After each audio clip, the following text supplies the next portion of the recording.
You weren't bypassed by mistake. I orchestrated the silence around your name so no human hand could take credit for the glory that is about to break forth through you. This is not random. This is not accidental. I allowed them to step past you. I allowed your name to be left off the list. I allowed the lights to stay dim when you were ready to shine, not to hurt you, but to hide you. The unveiling had to be divine. You were never meant to rise through noise. You were meant to rise through purpose. I watched as others received the applause, but I whispered in your spirit, "Be still. I'm preparing the moment no one will be able to deny." You were never designed to compete. You were designed to fulfill. The silence trained your ears to hear me more clearly than anyone else. And now the silence is breaking, because the time has come for my voice in you to be heard. They don't know how much you've cried behind closed doors. They didn't see how many nights you almost gave up, how many battles you fought alone while still choosing to believe. I saw it all. And now I rise on your behalf, with heaven's fire behind your name. You are not the background character they assumed. You are the central figure of a divine move that will shift atmospheres and destroy strongholds. You waited long enough. You've watched others be called while you remained faithful, wondering if your moment would ever come. But hear me now. This is it. The world has slept on what I have been building in you. They've dismissed your value, mocked your efforts, questioned your identity. But now I, the Lord, announce you in front of the very ones who never saw you coming. I've hidden your oil long enough. I've kept you in the caves, far from public view, to shape your strength, to stretch your spirit, to mature the anointing that's about to roar through your voice. The world is in crisis, and the heroes they're waiting for are not the ones on platforms. They're the ones who bled in silence, who stayed when it hurt, who listened when it was dark, who believed when it didn't make sense. That's you. And that's why you're dangerous to darkness, because you've been formed in truth. You didn't chase titles. You didn't run after position. You didn't bend for approval. You stood, even when standing cost you everything. And now the call is being activated. I'm not asking if you're ready. I'm commanding you to rise. This is not about your confidence. This is about your calling. You're not stepping into spotlight. You're stepping into war. The enemy knows who you are even if people don't. And that's why the battle's intensified right before this moment. Because the gates of hell tremble when my chosen hero takes their place. You carry weapons built in silence, forged through prayer, empowered by obedience, and no earthly force can stop the fire I've placed inside you. Stop questioning your value. Stop shrinking to fit spaces I never called you to stay in. Stop thinking small when I've anointed you for global impact. The time of waiting is over. The time of wondering is done. I declare now, move forward like the hero I formed in fire. What was unseen will now be undeniable. What was rejected will now be redeemed. What was held back will now be released. I'm announcing your arrival with angelic backing, supernatural favor, and divine acceleration that no system can explain. You don't need more preparation. You need obedience. You don't need their permission. You have my commission. You don't need a stage. Your story is already the message. The moment you take the next step, heaven will echo it with signs, wonders, and breakthrough. Not because you are trying to impress, but because you are walking in identity. There is no more time to delay. I've positioned you right here, right now, not to blend in, but to activate atmospheres. Your moment is not coming. It has arrived, and I will not allow what I've placed in you to be silenced any longer. You've questioned the weight of your struggle, haven't you? You've looked around and wondered why your path was strewn with so many unseen wars while others seemed to glide by untouched. But hear me. The battles you've walked through were never about breaking you. They were designed to shape what this world desperately needs right now. I placed you in fire not to burn you, but to forge a spirit capable of carrying a mission too delicate for the hands of the untested. Every night you lay awake in anguish, I was refining your inner endurance, not to harden your heart, but to make it steady under pressure. You didn't lose time. You gained unshakable depth. I could not send someone shallow into the role I carved out for you in the kingdom. The path I gave you was carved in pain because your assignment requires compassion only birthed through suffering. The moments when you felt crushed were actually sacred encounters where I stretched your capacity and increased your authority. While others trained in comfort, you were being baptized in perseverance. While they rehearsed theory, you were absorbing truth through real tears and aching silence. I saw how your soul screamed for relief, and I did not turn away. I stood with you in it, letting heaven record every moment as seed for the miracles you're about to release. You thought you were being overlooked, but you were being qualified by scars no one else will ever see. I didn't need you loud in that season. I needed you anchored. What broke others couldn't break you because I was secretly strengthening you with invisible reinforcements. That's why you made it. That's why you're still here. And now, the time has come for the mantle to rest fully on your shoulders. This isn't just about ministry or speaking. This is about atmosphere shifting wherever your feet walk. You're not just emerging. You are stepping into rooms where the air will change because your presence carries the residue of survival. The enemy hoped the suffering would mute you, but instead, it gave your voice the frequency of heaven. There are territories waiting for your footsteps, places demons have ruled for too long that will shake at the sound of your yes. You're not just the answer. You're the vessel I've trusted with an outpouring that can't be imitated or contained. Don't ask me to remove the memory of what you've endured. That memory is your map. It will lead others home. They'll follow your tears before they follow your words. They'll trust you because you've walked through what nearly ended them. And you'll carry them not through imitation, but through authenticity that can't be faked. Your story is the sword that cuts through deception.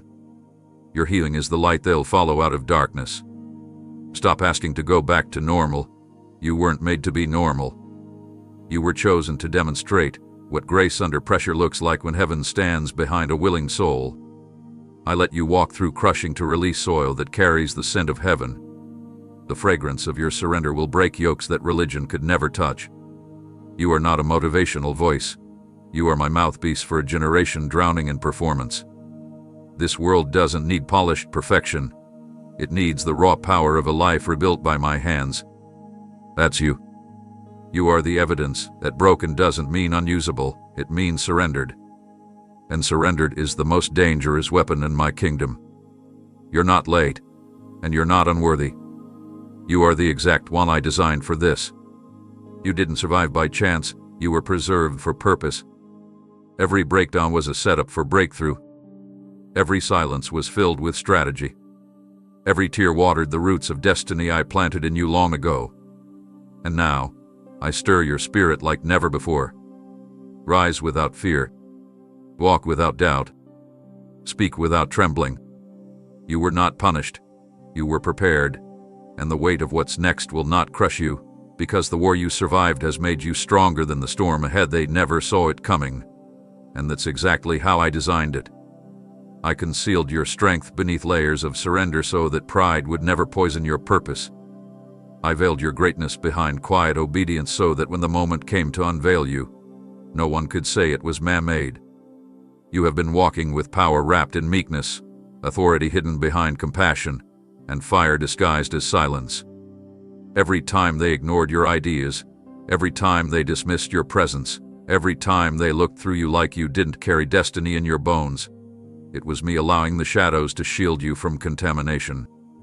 I kept your oil from being spilled prematurely. I guarded your growth by placing you in environments that underestimated your capacity because the real version of you needed to mature away from applause. They saw simplicity, but I was cultivating substance.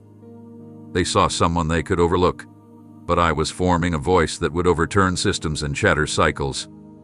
The wisdom they mocked in you will be the very sound they one day chase. They couldn't see the kingdom blueprint embedded in your soul because I hid it under layers they never bothered to understand.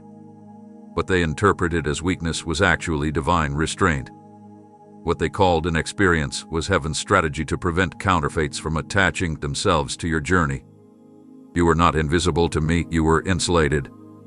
Your potential wasn't denied, it was protected. And now, I am removing the veil they grew too comfortable with. The same voice they once talked over will now carry the authority to realign their lives.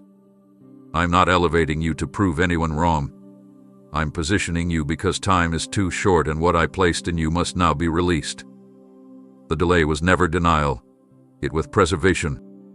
If I had revealed you too soon, their praise would have misdirected your focus. But now, you've learned how to stand alone with me. You've learned to hear my whisper when no one else was listening. You've learned to move where no one else believed. That's why I can trust you with this next mantle. Not because you've never been doubted, but because you didn't let it define you. I watched how you kept loving when bitterness tried to take root. I watched how you honored others when dishonor was thrown your way. I saw you kneel in hidden places, crying out to me while they laughed. And that's why I've chosen this moment to shift everything around you. What they thought was small is what I'm about to magnify. What they treated as ordinary is what I will use to shift families, cities, and even nations. I buried treasures deep within your humility that only obedience could unlock. And now, those treasures are surfacing. I am sending favor that doesn't need your resume. I am aligning divine connections who won't be confused by your past. I am placing you in situations where your gentleness will terrify darkness.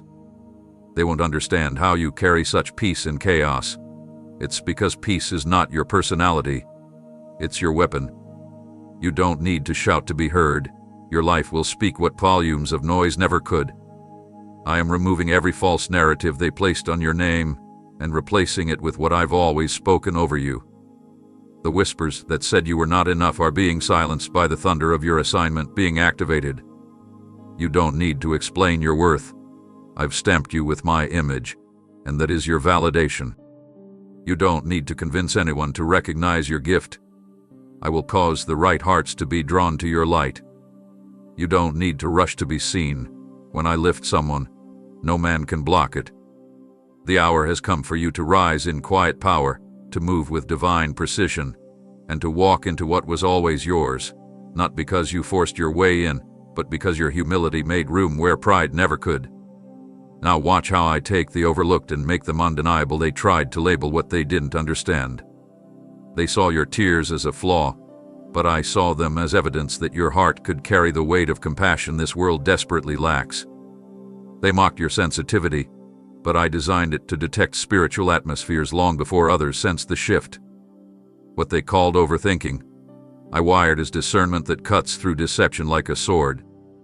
What they called insecurity, I called reverence, because you never rushed ahead without seeking my presence. The very qualities they tried to shame out of you are the ones I'm about to amplify, because they are not defects. They are the very architecture of your heavenly assignment. I handcrafted you with weapons not made of stone or steel, but of purity, of gentleness, of fierce loyalty, of a mind that doesn't settle for shallow waters. You don't react like they do, because you were never meant to fight like them. I've reserved a strategy within you that breaks generational strongholds without lifting a finger, because your presence carries atmosphere-shifting grace. You are not fragile. You are focused. You are not soft. You are strategic. What they tried to break with criticism only pushed you deeper into me, and that depth has produced revelation that no textbook or title could ever bestow. You've walked into rooms where you were doubted, and instead of retaliating, you chose intercession. That is not weakness, that is spiritual warfare in its most potent form. You've held your tongue when lies were spoken against you, not because you lacked boldness, but because you understood that silence in my timing speaks louder than retaliation in the flesh. You carry silence that shakes the demonic. You carry stillness that unsettles hell. While others boast with noise, you move with quiet authority, and that terrifies the darkness that thought it had you.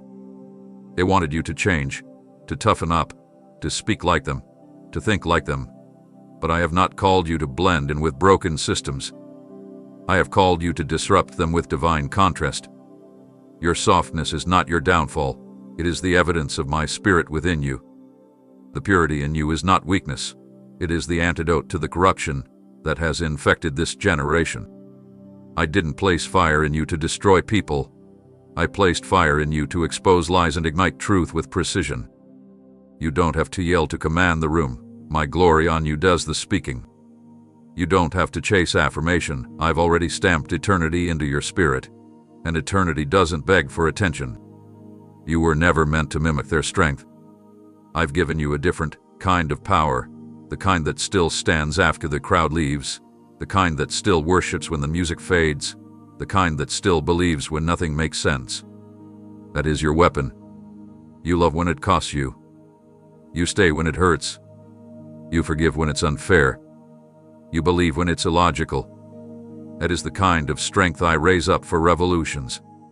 Not the loudest, not the flashiest, but the ones who carry my spirit so deeply that their mere presence testifies of my nearness. You were never defective.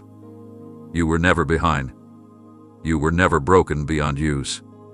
You were being sculpted in my image, and what I form is not weak, it's holy. Now I'm revealing your arsenal to a world that tried to mislabel you. I'm turning your soft-spoken words into thunder that splits dissection. I'm taking your quiet prayers and using them to demolish demonic agreements.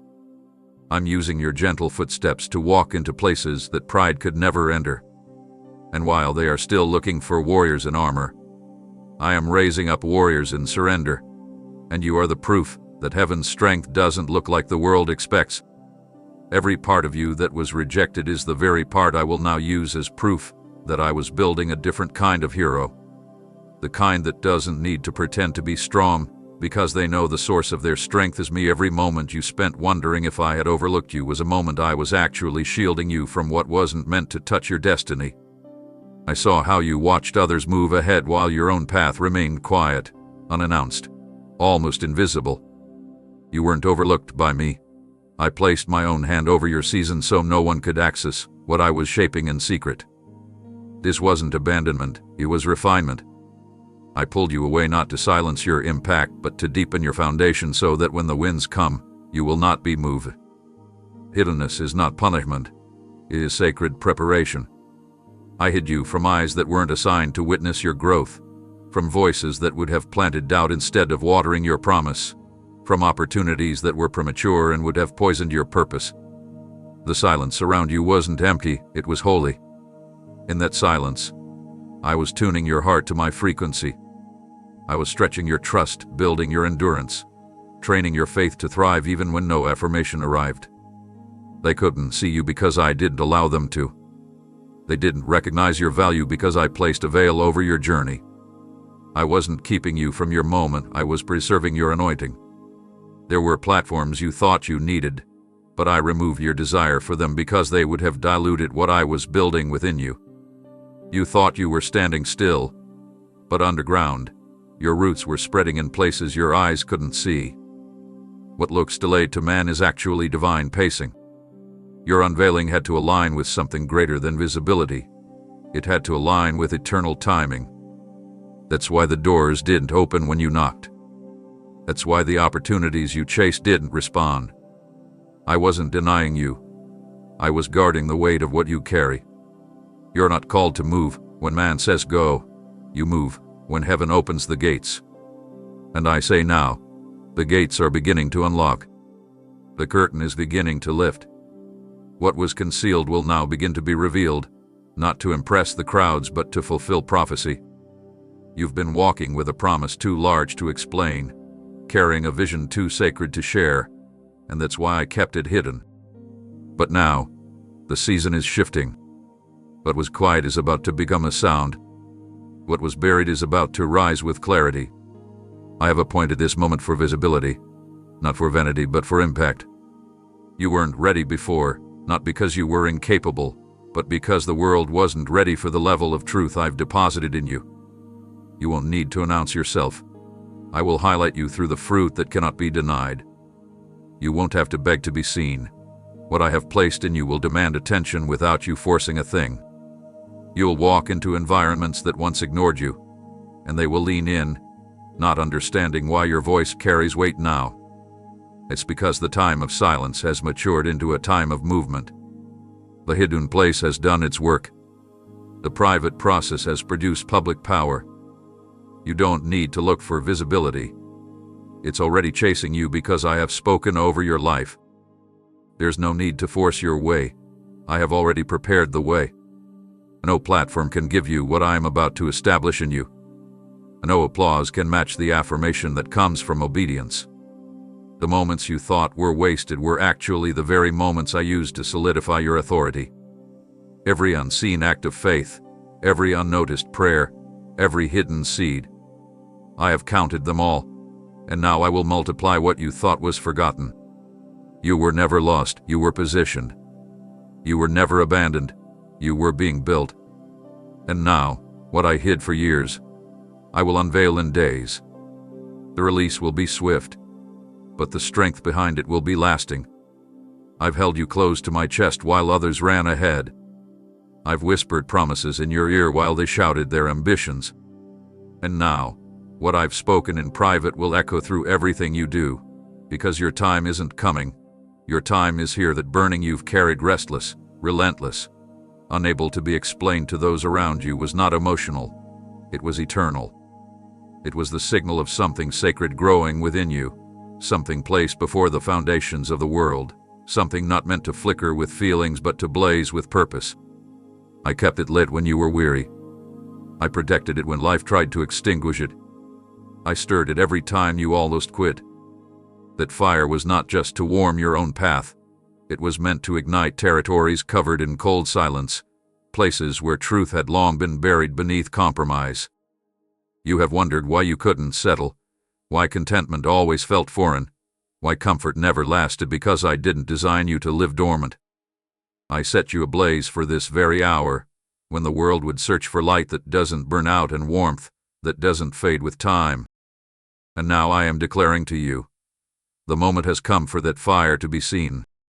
What has burned inside must now burn outside. What you've carried privately must now be carried forward publicly, not with fanfare, but with firepower.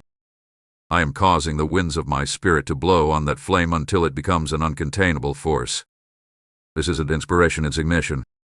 The words I've hidden in your spirit will begin to erupt without your planning, and you will feel heaven moving through your very breath. Your mouth will carry weight not because of eloquence, but because it's saturated with truth that was refined in silence. You don't need to force it. The fire is alive, and it will speak through you without striving. You'll feel divine urgency in moments that seem ordinary, because what's coming through you isn't normal. It's revival disguised as conversation. It's deliverance hidden in compassion. You'll walk into environments and sense atmospheres bending not because of your strength, but because my fire goes before you. The heat you've carried will now melt chains that people have accepted as permanent. The warmth they feel when you enter isn't personality, it's power. That flame is not symbolic, it's a signal that heaven is near. That restlessness you've battled is not anxiety, it's the movement of destiny calling your spirit forward. You are not just passionate, you are ignited for purpose. I placed that blaze in your bones so you would never settle for a life less than divine design. You are not meant to be lukewarm, hidden in the fog of people pleasing. You are meant to carry fire that spreads and spreads and spreads until no one near you can stay stuck in cycles that I've called them out of. I am giving you words that carry sparks. Watch how they catch flame in the hearts of the hungry. Watch how chains fall without effort, how eyes awaken mid-sentence, how dry places begin to rain just because your fire walked into the room. This is the moment of release. This is the unveiling of why you were never able to sit still while others drifted. I placed divine combustion inside of you not to harm but to heal, not to boast but to awaken. It's why you were misunderstood. It's why you've wrestled alone. It's why people couldn't explain you, because what burns in you didn't come from this world. The fire in your belly was lit by heaven's match. It was not taught, it was given. It cannot be replicated, it is authentic. And now, the time of concealment is over. I am fanning that fire into a roar. You won't walk, you'll blaze. You won't speak, you'll ignite. You won't move timidly, you'll storm gates of oppression without even knowing, because my spirit in you has no fear of darkness. Hell has watched you carry this fire in silence, terrified of what would happen the moment you believed it was me who lit it. And now that you know, now that you understand this flame was never accidental, You must not hesitate. You must not delay. The hour demands the fire. The people are suffocating in the cold. Rise up, burn bright, and move now, because the appointed time has collided with your obedience, and this fire has only just begun to spread before you breathed your first breath, before your name was ever whispered on earth. It echoed in heaven's throne room as a declaration of assignment, sealed with purpose and clothed in promise. I didn't wait for the world to approve you. I chose you myself. You were never just another face in the crowd. You were appointed, anointed, and designed with intention that cannot be duplicated. I wrote eternity into your DNA, laced your spirit with authority, and placed you on a timeline that would collide with this very moment. That ache you've carried, the one that tells you there's more, that you were made for something deeper. It's not ego, it's evidence. Evidence of identity. Evidence of a destiny that can't be boxed by what's familiar. You've tried to talk yourself out of the call because it feels too weighty, too different, too beyond what others expect of you. But that's because it didn't come from them. It came from me. You were set apart in a realm not limited by flesh. I placed you on earth as a divine interruption, not to adapt to broken systems, but to realign them. You feel like you don't belong in many places because your spirit recognizes you were never supposed to stay small. That unrest isn't confusion, it's awakening. You've carried a holy distinction, even when you didn't have language for it. That's why rejection found you early, because the enemy sensed what you hadn't discovered yet. He tried to derail what he could never delete. He tried to contaminate your confidence so you'd forfeit your function. But the seal I placed over your life was never negotiable. I don't unmark what I've already stamped. I don't change my mind when storms come. I don't reconsider your purpose when others misunderstand you. You were set apart, not for privilege but for impact. Not to be lifted above others, but to go lower in surrender so my glory could rise through you. Every detail of your design was intentional. I gave you eyes that see what others overlook. I gave you a voice that trembles when truth is near. I gave you hands that carry healing even in stillness. The weight you've carried internally wasn't pressure from people, it was the mantle of heaven preparing to rest visibly upon your life. You've sensed it in your dreams. You've tasted it in moments of worship. You've touched it in flashes of clarity, and now I am bringing all those fragments together into one undeniable revelation. You are not common. You are not a copy. You are not optional. You are chosen. There is nothing accidental about you. Your personality, your wiring, your tears, your timing, it's all been aligned for divine function. Stop questioning whether you have what it takes. If I placed you here, then what you need is already inside you. The process you endured wasn't to create value, it was to reveal it. And now the time has come to embrace what I've always said about you. The opinions of others don't erase the orders of heaven. Their disbelief can't reverse my design. Their silence about your worth doesn't mute the trumpet that's being sounded in the spirit to announce your release. You are heaven's strategy wrapped in skin. You are the answer to a cry that hasn't even been voiced yet. You don't need to fit into their expectations. You were born to redefine them. This world doesn't need another imitation. It needs you, fully alive, fully yielded, fully burning with the fire I lit in you before time. You are not walking into this next chapter as a maybe, you are walking in as a mandate. I will move mountains to make room for what I placed inside you. I will shift timelines to align with your obedience. You don't have to push your way through doors. I've already unhinged them. All that's required now is that you accept this truth without flinching. You are not ordinary, and you never were. Every time you stood in an unfamiliar atmosphere, unsure why you were there or what you were supposed to do, I was positioning you to see beyond the surface. You weren't misplaced, you were being sharpened. I wasn't throwing you into confusion. I was introducing you to deeper levels of recognition that don't rely on logic but on spiritual perception. I needed to train your eyes to see what others overlook, to sense what doesn't match my spirit even when it wears a smile. I let you sit in conversations that made your soul uneasy, not to trouble you, but to teach you the sound of deception. I let you serve in places that didn't reflect your value, because I wasn't just building character. I was unlocking clarity. You thought you were in those spaces to learn how to function, but I placed you there to learn how to discern. Your discomfort wasn't a mistake, it was a signal. I allowed tension to develop so your spirit would start leaning on me more than your understanding. The rooms that made you feel small were never about shrinking you. They were about refining the lenses through which you view everything. I let you be surrounded by voices so that you would learn the difference between noise and truth. I let people speak with authority so you'd be trained to recognize whether it was from me or from ego. And now, that inner compass I've been calibrating is about to become your greatest advantage. You won't be fooled by appearance. You won't be lured by charisma.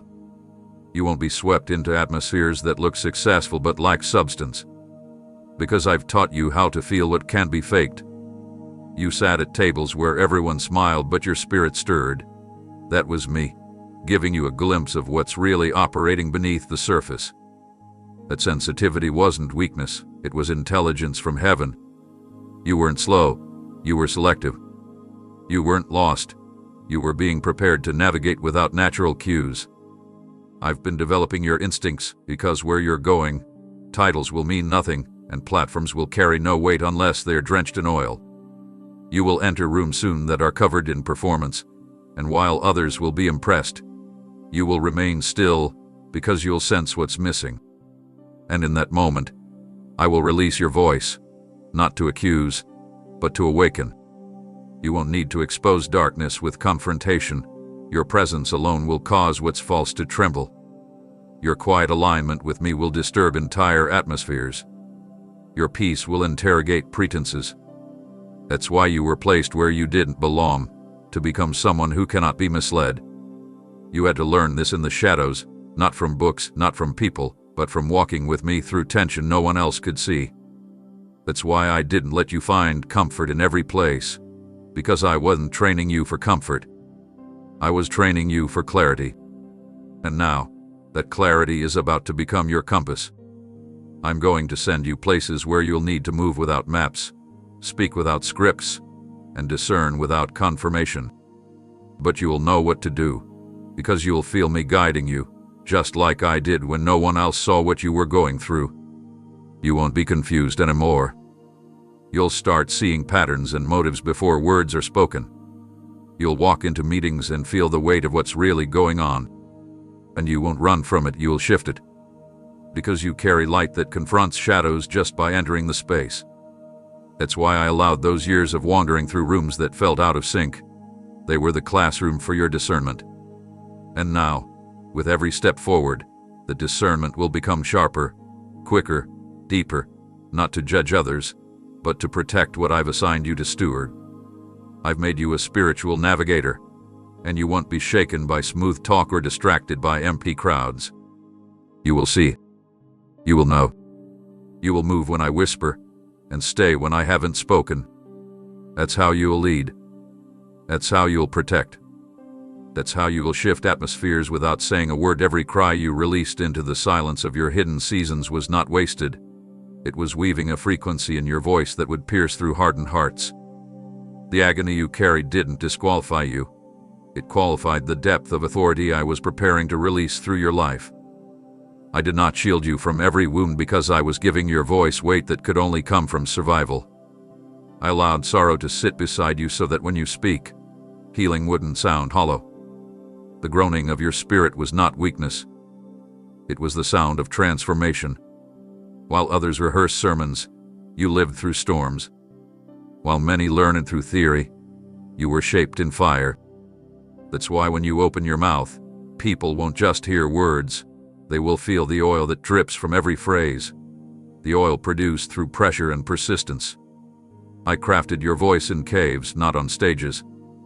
It was sculpted in dark nights of the soul, not under bright lights of applause. That's why your sound carries truth even when it trembles. You didn't choose this, you were chosen for this. The ache inside you has been a divine assignment pulling you closer to the groanings of humanity, aligning your heartbeat with the pain of those who have no words left. Your story is not a scar to hide. It's a sword to wield. And I've sharpened it with tears. The loss, the heartbreak, the betrayal, the weariness, all of it became the soil in which your voice took root. You didn't lose your power in the pain. You found your purity. The very things that tried to silence you have now become the evidence of my hand on your life. Every trembling prayer you whispered when you had nothing left was actually a seed. And now, those seeds are beginning to sprout into declarations that will shake chains loose from souls. You thought pain was the end. I knew it was the beginning of your authority. That's why I let the breaking come. Not to shatter you beyond repair, but to build something unshakable in you. You're not speaking from theory. You're speaking from trenches. And the world doesn't need more polished performances. It needs the roar of the ones who bled and kept believing. Your voice is not just for encouragement, it's for activation. It doesn't just inspire. It awakens. A tone that you think is too soft, too broken, too different. It's exactly what I need to reach the hearts that have gone numb. Your honesty will be the doorway to deliverance. Your vulnerability will be the bridge that others cross into hope. And I will amplify your sound, not through artificial means, but through the undeniable weight it carries from the crushing you survived. I will take the sound of your sorrow and turn it into the rhythm of revival. You will speak in places you never imagined, not because you climbed the ladder, but because your wounds carried a melody only heaven could translate. And those who hear you will say, "That's the sound I've been waiting for." Someone who knows the fire but still speaks of rain. You'll open your mouth, and rooms will fall silent. Not because you demanded it, but because your spirit hath been baptized in reality. And that reality will call others out of fantasy, into freedom. You didn't know it, but your pain became a language that bypasses intellect and reaches the spirit. And now I will use that language to call prodigals home, to revive leaders who are drowning in performance, to heal those who've mastered the mask but are breaking behind the scenes. You were gutted for this voice. You were emptied to be filled with something purer than ambition. You were silenced for a season so your words would carry eternal sound when released. You're not just a voice, you're a trumpet. You're not just a speaker, you're a carrier of atmospheres. And this generation, full of noise but starving for truth, will be transformed not by volume, but by the sound I've placed inside you, formed in suffering, released in power. While you looked at clocks and calendars, thinking you'd missed your moment, I was aligning eternity around your surrender. What you called delay, I called divine synchronization.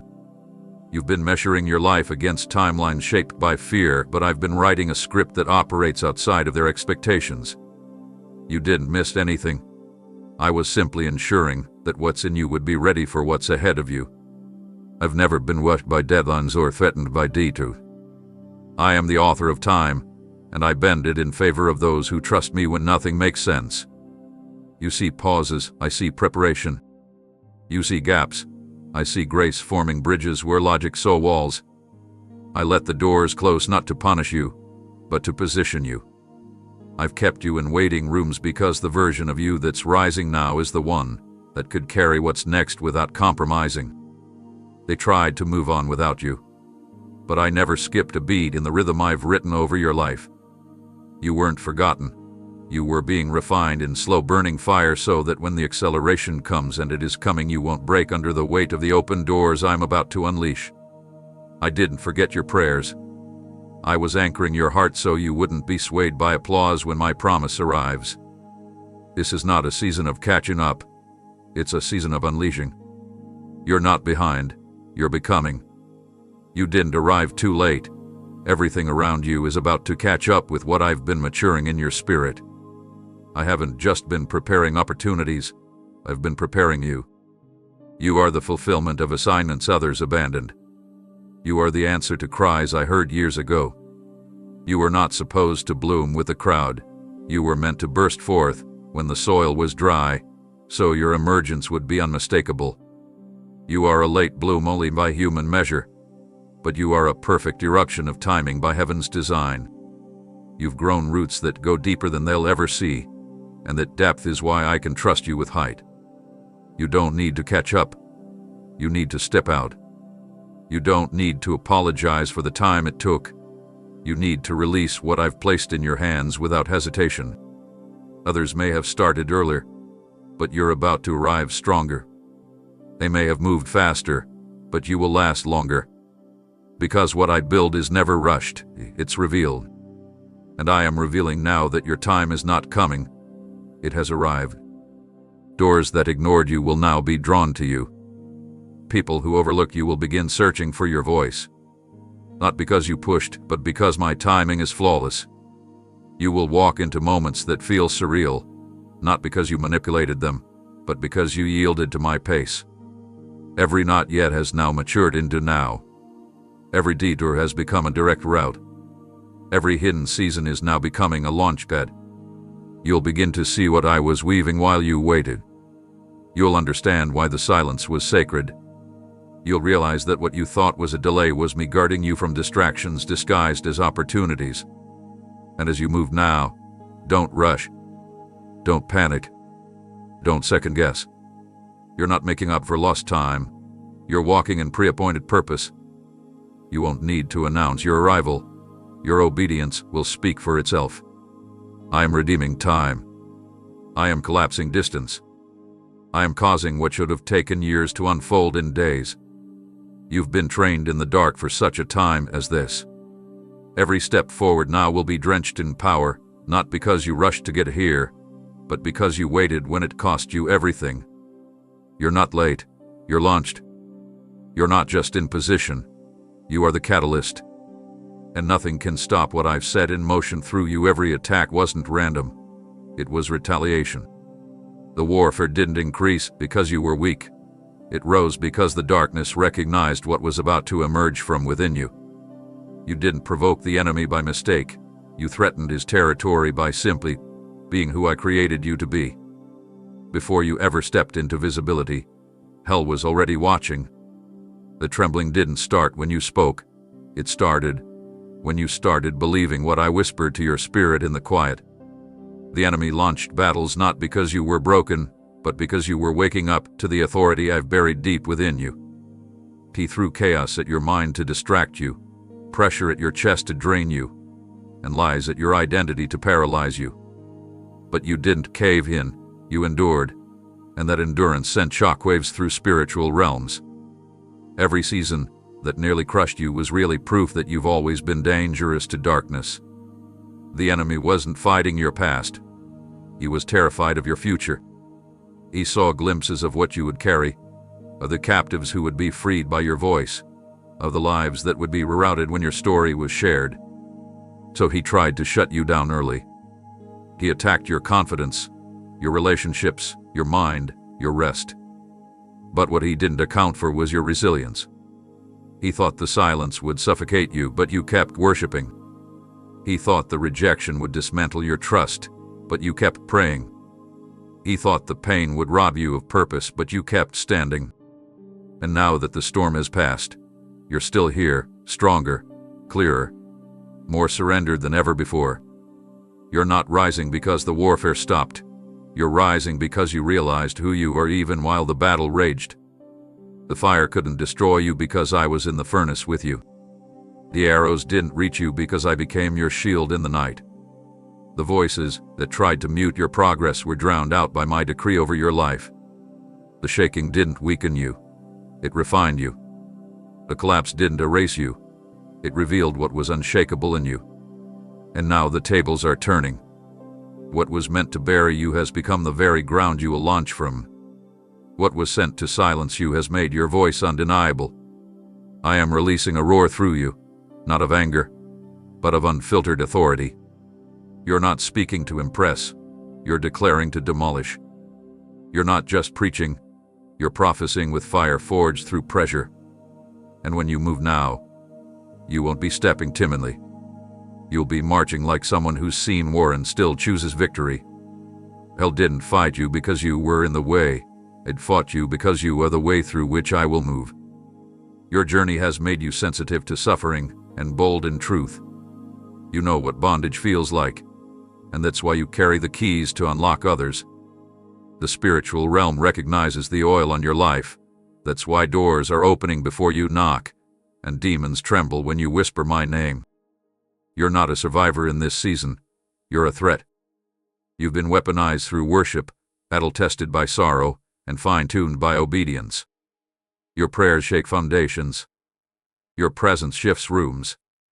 Your yes is costing the kingdom of darkness more than you can imagine.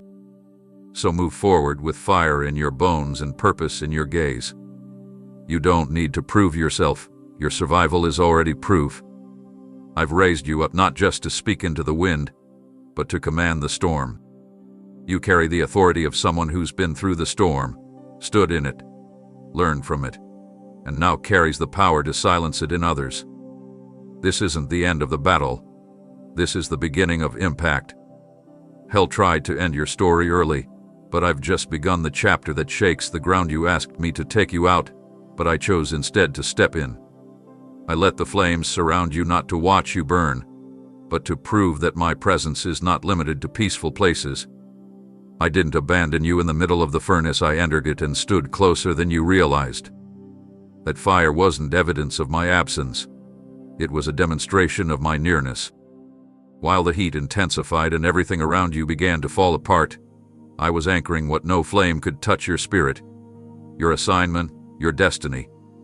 And though it felt like everything was melting, what was actually happening was the burning away of what could no longer travel with you into the next level. You thought you were being punished, but you were being purified. You thought you were about to break, but you were being baptized into unshakable truth. I used the heat to expose the counterfeit and reveal the eternal. No one else could see what I was doing because the process was personal, intentionally designed to remove every voice, every comfort, every distraction, until my voice became the loudest sound in your life. That's how I knew you'd come out, marked not by the stars of fire, but by the depth of presence. You didn't smell like smoke because I surrounded you with grace. And now, the voice that emerges from your life is not empty noise, it is weighty with heaven's echo. You will speak, and hearts will burn not from emotion, but because your words will carry the temperature of divine intimacy. I didn't just leave you in that trial, I sat with you in the ashes. I whispered to you in the stillness when your cries faded. And those whispers are now roaring inside of you, building momentum that cannot be stopped. I'm not sending you forth with stories of theory, I'm sending you as proof that endurance is possible when I am present. You've been through the places where most lose themselves, and yet you stand not in pride, but in clarity. You see differently now, because fire has a way of refining the eyes. You feel deeper now, because pain has a way of cracking open compassion. You speak bolder now, because when you've walked through fire and survived it, fear loses its grip. You didn't earn this voice, it was forged. You didn't take this mantle, it was entrusted to you because I saw how you leaned into me when no one else knew you were trembling. The trust built an altar in your life, and from that altar, I'm releasing fresh fire that won't consume you, it will consume darkness around you. Your steps are now coated with oil because I poured it over you in the furnace when you thought no one was watching. You won't need to shout to be heard. The atmosphere will recognize what you carry. You'll walk into situations that feel heavy for others, and the weight will lift because you carry evidence that I am near in the fire. You'll sit with broken souls and they will find hope, not from your advice, but from the authority that radiates through your presence. You'll preach without striving, pray without rehearsing, prophecy without pressure because everything in you has already been tested and tried. The enemy hoped the fire would silence you, but it has only seasoned you.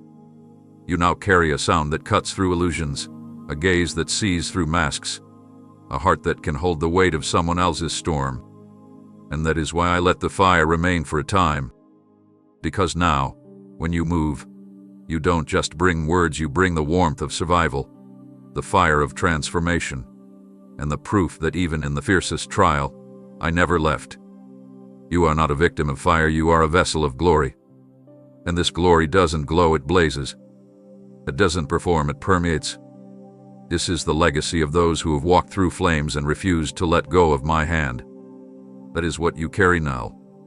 That is what you will release next. There were moments when you didn't even realize how close you came to breaking beyond repair. But I saw it. I saw the weight you carried silently, the despair that whispered to your soul in the darkness, the invisible pressure that tried to suffocate your hope when no one was around. You kept going not because you always felt strong, but because I kept breathing into your lungs when you couldn't inhale faith on your own. That's why you made it, not by accident, not by chance, but by my deliberate intervention. You walked through valleys others never came out of, not because you were better, but because I preserved you for a purpose still unfolding. When trauma tried to entomb you, I sent my spirit to resurrect you before the grave could close. When grief tried to paralyze you, I wrapped your heart in mercy and whispered resurrection into your soul. When lies clung to your identity like chains, I shattered them with the truth of who you are to me. You've walked through losses that should have left you numb, disappointments that could have soured your heart, and battles that were meant to drain your voice. But you're still here, and there is no greater testimony to my power than your survival. Not survival in name only, but in posture.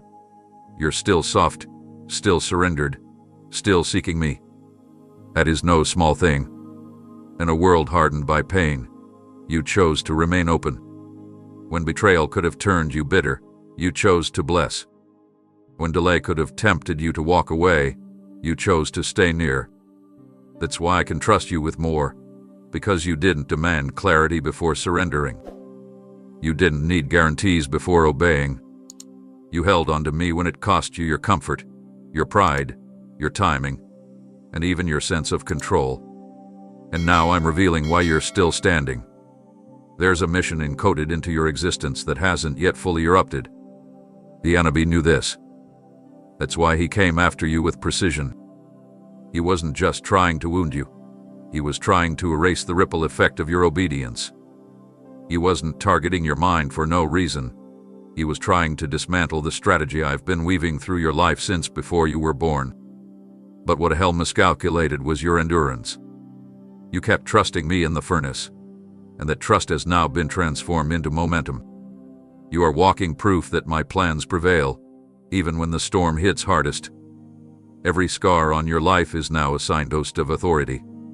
You don't just speak from theory. You speak from trenches. You don't just teach from memory. You release from overflow. And that overflow is what will awaken others stuck in the very places you've walked out of. This is why I'm accelerating your assignment, not to make up for lost time, but to launch the fullness of what I preserved you to fulfill. You don't need to fear what's ahead, because you've already survived what was designed to destroy you. The worst didn't win. You did. Not with ego, but with grace. Not with striving, but with staying. I saw your tears, and I counted them as fuel. I saw your fatigue, and I marked it as faith.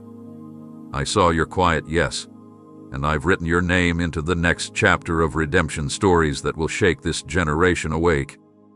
Your mission isn't random. It's revival. And I've kept you breathing because your voice will become the sound that calls others out of caves. You'll walk into rooms and carry breakthrough without trying. You'll meet people and your eyes alone will testify of survival. You'll speak, and the ones who were slipping under the surface will suddenly find strength to rise. That's why you're still here. Because I'm not done writing through you. You didn't survive to exist. You survived to ignite. And now that the dust is settling, what was hidden in the fire will begin to emerge in fullness. There were moments when your heart pleaded with me to pull you out of the tension, out of the wilderness, out of the long nights where answers seemed silent and your spirit felt stretched beyond its limits. I heard every word. I caught every tear. But instead of removing you from that place, I remained with you in it, not because I was ignoring your desperation, but because I was building a strength that only adversity could reveal. You were asking me to end what I was using to elevate you. You were looking for rescue, but I was orchestrating a rise. What felt like delay was divine construction. What seemed like abandonment was actually alignment. I was positioning you in such a way that when the next door opened, you wouldn't enter with questions, you'd enter with clarity. I was refining your posture, not to punish you, but to make sure when you stepped into rooms of influence, your foundation would not crack under the weight of blessing. Your cries did not offend me. They moved me. But I didn't respond by removing you. I responded by reinforcing you. Every moment you stayed when running looked easier, I was building within you a resolve the enemy couldn't dismantle. The more you cried for me to take it away, the more I poured unseen strength into your spirit. While you were waiting for the exit, I was carving out your entrance.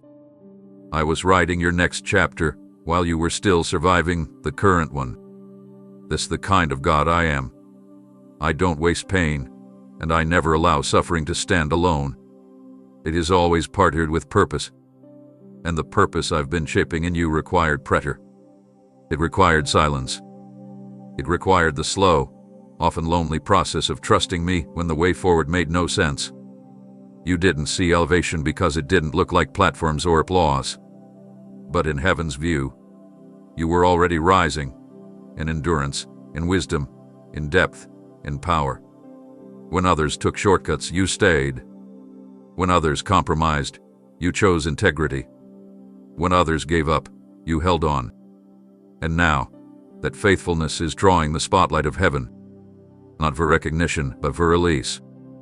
I am raising you now, not because you earned it, but because you survived what was meant to crush your voice. I'm bringing you up not through systems, but through surrender. You won't rise through networks. You'll rise through obedience. You won't climb because of connections. You'll soar because I've breathed on what you carry. What you thought was wasted time is now becoming the very reason you will move with precision. You will skip steps others had to take because I trained you in ways they never saw. I let you walk through fire so you'd carry flames that purify, not consume. You thought you were buried, but you were being rooted.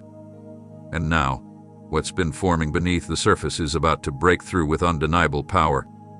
I've prepared places that only your story can reach. I've positioned hearts that are waiting for your testimony. And I will raise you not with noise, but with weight. You won't need to announce it. Elevation will come as naturally as breathing, because this was always part of the process. You prayed for escape, but I've given you something better. I've given you wings. And now that you've learned how to stand through the storm, I will teach you how to fly above it. The pain didn't disqualify you, it qualified your altitude. The waiting didn't weaken you, it made your elevation irreversible. You're not just coming out, you're going up. And as you rise, don't forget the fire. Let it be the reminder that even when you did see a way, I was carving one with my own hands. This is the season where your elevation won't be external only. It will be internal, spiritual, unstoppable, and sealed by my own decree. What felt like doors slammed shut were actually detours I crafted with my own hands to shield you from premature exposure. You assumed silence meant rejection, that stalled prayers equaled forgotten purpose. But I was moving more in your waiting than in your running. I allowed the timelines you built to unravel, not to mock your efforts, but to redirect your steps into something far more glorious than what you were reaching for. I watched how you stared at paths others walked freely, wondering why yours was blocked, but it wasn't punishment, it was preservation.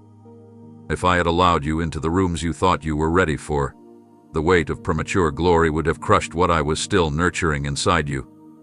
So I pulled you back, not to hold you down, but to build up the unseen architecture of your spirit that would sustain the mission ahead. While you felt suspended in the unknown, I was going ahead of you to secure what your feet would need to stand on. What they called missed opportunities, I called divine rerouting.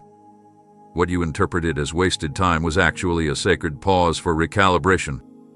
You weren't waiting because you were overlooked, you were being rerouted because I loved you too much to let you settle for less than what I envisioned for your life. I didn't deny you, I was dressing the path so that when you walk it, there would be no doubt it was made for you. Others ran ahead and built noise, but I was building a voice in you that would not echo but awaken. You weren't slow, you were strategic. You weren't stuck, you were stationed. Heaven wasn't silent, it was setting the stage. And now, those no's that crushed you will begin to make sense as the yes I've prepared reveals itself with precision and peace. I didn't stop you to disappoint you, I stopped you so your destiny wouldn't be derailed by what looked like good but lacked the depth of God. You prayed for clarity, and I gave you space. You asked for guidance, and I gave you detours. And those detours are now turning into divine appointments, collisions with people, places, and moments that will feel like destiny itself rising to meet you. The delay kept you from contamination. It purified your motives. It humbled your heart. It extracted the prying that could have poisoned the platform. It made you grateful for what's coming instead of entitled. It made you discerning instead of desperate. And now, because you trusted me through it, I can release what was always yours without fear of it becoming your idol. I was never late. I was never out of sync. I was being deliberate. I let you feel the tension so the testimony would be deeper. I let you walk slow so that when you start to run now, you'll run with wisdom, not just excitement. I turned what looked like rejection into redirection. I turned blocked access into backdoor favor. I allowed false starts to prevent false success. I placed heavenly traffic lights along your journey, not to stop you, but to keep you aligned with the rhythm of heaven's unfolding. And now, acceleration will come not because you pushed, but because you waited. Restoration will come not because you demanded it, but because you trusted me when you couldn't trace me. You'll begin to see connections arise that seemed unrelated, dots connecting across years, moments aligning like puzzle pieces finally forming a masterpiece. Every delay was marking a moment. Every pause was stretching your sight. And now, the movement will be swift, but your steps will be steady, because you've been trained by the terrain others rushed past. You'll recognize doors that are meant for you, and discern those that are distractions in disguise. You'll feel the weight of divine timing, not as pressure but as confirmation. I delayed your visibility so your integrity could become unshakable. I delayed your release so your foundation wouldn't crumble beneath applause. And now, as the curtain begins to lift, you'll walk boldly not because you figured it out, but because you've learned to follow even when it didn't make sense. The delay was never a no. It was always a not yet, because I wanted the fullness of what I promised, not a fraction of what you settled for in the isolation, when everything familiar was stripped away and the silence felt unbearable. I wasn't being distant, I was drawing you closer. I removed the noise, not to punish you, but to make room for the whisper. I let the crowd thin so the clutter in your spirit could settle, and in the stillness, you discovered that my voice didn't need volume to be victorious. You were surrounded by empty spaces, not because you were forgotten, but because you were being formed in a way that only solitude could shape. In the wilderness, where applause doesn't echo and validation doesn't come, you learned to depend on me in a way that no comfort could ever teach you. You stopped searching for signs and started recognizing the sound of my presence. I taught you the rhythm of heaven without the music of men. I led you with shadows before I ever led you with signs. That dry place, that desert stretch that seemed to never end, it became holy ground because you kept walking when it would have been easier to retreat. You began to sense me in ways you never did before, in the stillness of morning, in the tension of your breath, in the unexplainable peace that showed up in the middle of a storm you didn't ask for. That's what the wilderness did. It cleared the stage so my spirit could become your compass. I could have taken you the easy route, the quicker way, but shortcuts don't produce strength, and surface-level faith wouldn't sustain what I've planned for you. The wilderness wasn't a delay in your purpose. It was the birthplace of your discernment. I used the emptiness to sharpen your sight, to strip your ears of worldly interference so that you would recognize when I speak not just through fire or thunder, but through the gentle breeze of conviction. You've been trained to walk by my nudges, not their noise. That's why you've grown uncomfortable in spaces that used to feel safe, because your hearing has shifted. What used to excite you now feels empty. What once filled your schedule now drains your spirit. You're not losing interest, you're gaining insight. You've tasted my presence in the barren land, and now anything less can't satisfy your soul. That's how you know the wilderness did its work. You no longer chase the crowd, you follow the cloud. You no longer panic in silence, you listen with expectation. You no longer need confirmations from man, you move with conviction from me. The wilderness refined your walk. It strengthened your yes. It silenced every voice that didn't carry my spirit. And now, as I begin to lead you into places of influence, the voice you carry will not echo culture, it will carry the weight of consecration. You'll speak with clarity because you've been quieted in the secret place. You'll move with precision because you stopped guessing and started discerning. What looked like abandonment was actually appointment. What felt like being left out was divine pulling away because I refused to let you rise without me at the center. The wilderness didn't delay your journey, it preserved your purity. You were emptied so you could be filled correctly. You were isolated so you could be entrusted. The world saw distance, I saw devotion. The enemy thought loneliness would cause you to fall, but it became the space where you stood up taller in truth. That's why when others speak from theory, you speak from knowing. When others wait for signals, you already sense the shift. Because I trained your spirit to move at the sound of my breath, not at the volume of the world. And now, that sensitivity will become your secret strength. It will guard you from distractions. It will guide you into realms others can't access. You will enter noisy places and remain unshaken because you know how to hear me even in chaos. I'm not just leading you out of the wilderness, I'm leading you forward with authority that only grows in silence. And this silence was sacred because in it, I didn't teach you how to survive, I taught you how to hear me clearly. And those who hear me clearly are the ones I can send without fear. Your ears were trained not in comfort, but in conflict. I taught you to listen when the noise was loud and the light was low, when emotions clouded judgment and hope felt faint. That sensitivity was not weakness, it was spiritual discipline. You learned how to distinguish my whisper from your worry, my prompting from your panic, my truth from surrounding opinion. And now that your spirit has been refined by fire, I can release sound through you that carries more than words. You won't just speak, you will release weight. You won't just echo truth, you'll embody it. What I say through you will carry substance forged in secret surrender. No more hesitation. No more asking for signs you already sense. I've trained your discernment so precisely that now, when I move, you will know instantly, and when I pause, you will not push forward out of impatience. I can trust your voice because it no longer seeks applause, it seeks alignment. I've watched you decline the easy route. I've seen you let go of platforms that weren't birthed in purity. You've walked away from invitations that sounded right but felt wrong because your spirit knew what your logic couldn't explain. That is why I will now amplify you, not to elevate ego but to establish truth.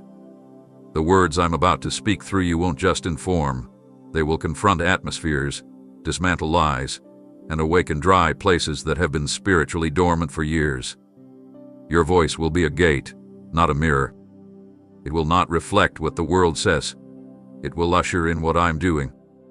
You'll speak into confusion and clarity will come. You'll release sentences that feel simple, but hearts will feel pierced, because you're no longer speaking from emotion. You're speaking from encounter. You carry evidence, not performance. Revelation, not repetition. And I am bringing you into rooms where I need someone who listens more than they speak. Someone who only releases what is breathed from heaven's breath. No more second-guessing what I've deposited in you. No more filtering my fire through fear of offense. I didn't anoint you to echo popular opinions. I anointed you to release kingdom truth. Some won't understand you. That's not your burden. Speak anyway. Some will resist the weight you carry. That's not your problem. Obey anyway. My authority doesn't need permission to flow. When I speak through you, walls will crack. Chains will tremble. What's been tolerated in darkness will no longer be able to hide. That's the power that flows from vessels who have learned to hear before they declare. And you have become that vessel. Not overnight, not through shortcuts, but through long seasons of surrender that only I saw. You've cried out for clarity, and now I'm giving you the assignment of clarity for others. You'll interpret what's been confusing. You'll make straight what's been crooked. You'll expose what's been disguised, not with judgment, but with authority born from intimacy. You're not stepping into this with insecurity. You're stepping in with fire. The boldness I'm releasing through your voice is not loud. It's lethal. It's not reckless. It's refined. It doesn't come from striving. It comes from stillness. You don't have to speak often, but when you do, the spirit realm will shift. Because I've embedded my words inside your very bones. They will come out of you naturally, like water from a spring, because they've lived in you long enough to no longer be theory. And when people ask where it came from, your answer will not be pride. It will be presence. You've lived with me in the shadows long enough. Now I'm bringing your sound into the light. But it won't be your sound. It will be mine, spoken through a yielded mouth, flowing from a surrendered life. You're not just my mouthpiece. You're my echo on the earth. And when I move, I will move through you without interruption. Shall I continue with message point #18? For oh, you said, start from we left, which looks continue of script and make 700 words long each. Don't make any repetition of words and meaning from upside point you generated. Keep the same loving, urgent, prophetic tone without repeating any earlier ideas or phrases. Use new declarations, deeper emotional truths, and fresh imagery. Do not restart or conclude. Just continue like the message never paused. ChatGPT said, 18. Don't doubt your influence. I built it in silence, but now I will showcase it. While you questioned your worth, because you couldn't see the impact, I was establishing a legacy that didn't need the world's validation to be real. You assumed your lack of visibility meant you lacked value, but I was developing something in you far beyond what applause could touch. I built your influence away from the spotlight because I didn't want it contaminated by ego or shaped by comparison. I formed it in the hidden corners of your obedience, in the quiet yes, in the unseen sacrifice, in the unnoticed service, in the private integrity when compromise would have been easier. I was watching every moment you gave, when no one said thank you. I saw the strength it took to keep pouring out when you didn't feel poured into. And what you didn't realize is that heaven was recording every unseen seed, and now I am breathing on those seeds with a wind of recognition, not so you can be praised, but so your obedience can become a beacon. Your influence was never about being known. It was about being positioned. I placed you where eyes couldn't see so you could grow where roots were needed. Now, I'm bringing you into the places I've prepared for you to impact, not by force, not by striving, but by the quiet weight of who you've become in me. You won't need to prove your significance. Your history with me will speak for itself. You won't need to market your voice. The sound of obedience is about to echo louder than any self-promotion ever could. The foundation is already solid because it was built on surrender. I didn't allow you to be noticed before because they would have praised a version of you that wasn't fully formed. Now that your identity is anchored, I can display you without losing you. You will rise, but you won't drift. You will shine, but you won't compromise. You'll walk through open doors, but you won't idolize them. Because I've taught you that your value was never tied to visibility, it was tied to my voice. And because you trusted me in the shadows, I'm bringing you into a season where your life will become a mirror reflecting my glory in places that desperately need to see what purity looks like in power.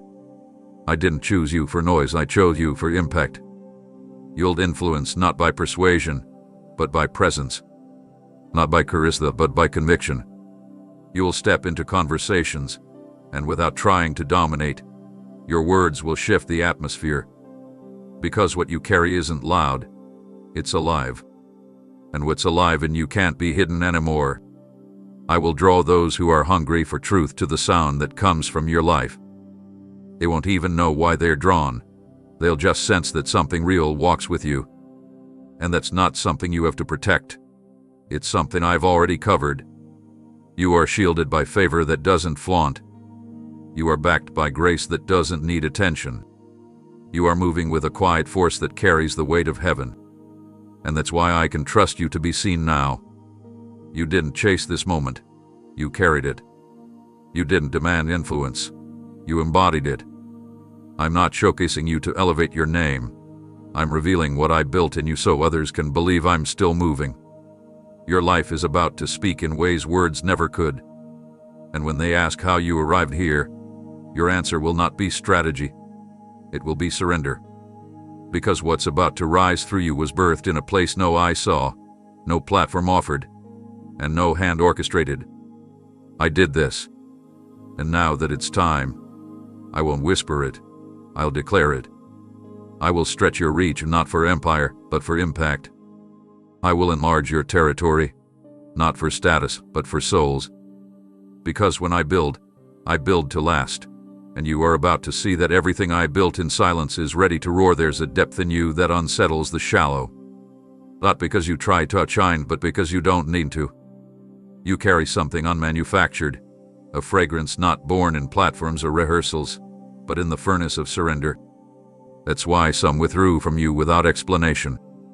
They couldn't articulate it, but their spirits recognized a purity they hadn't made peace with.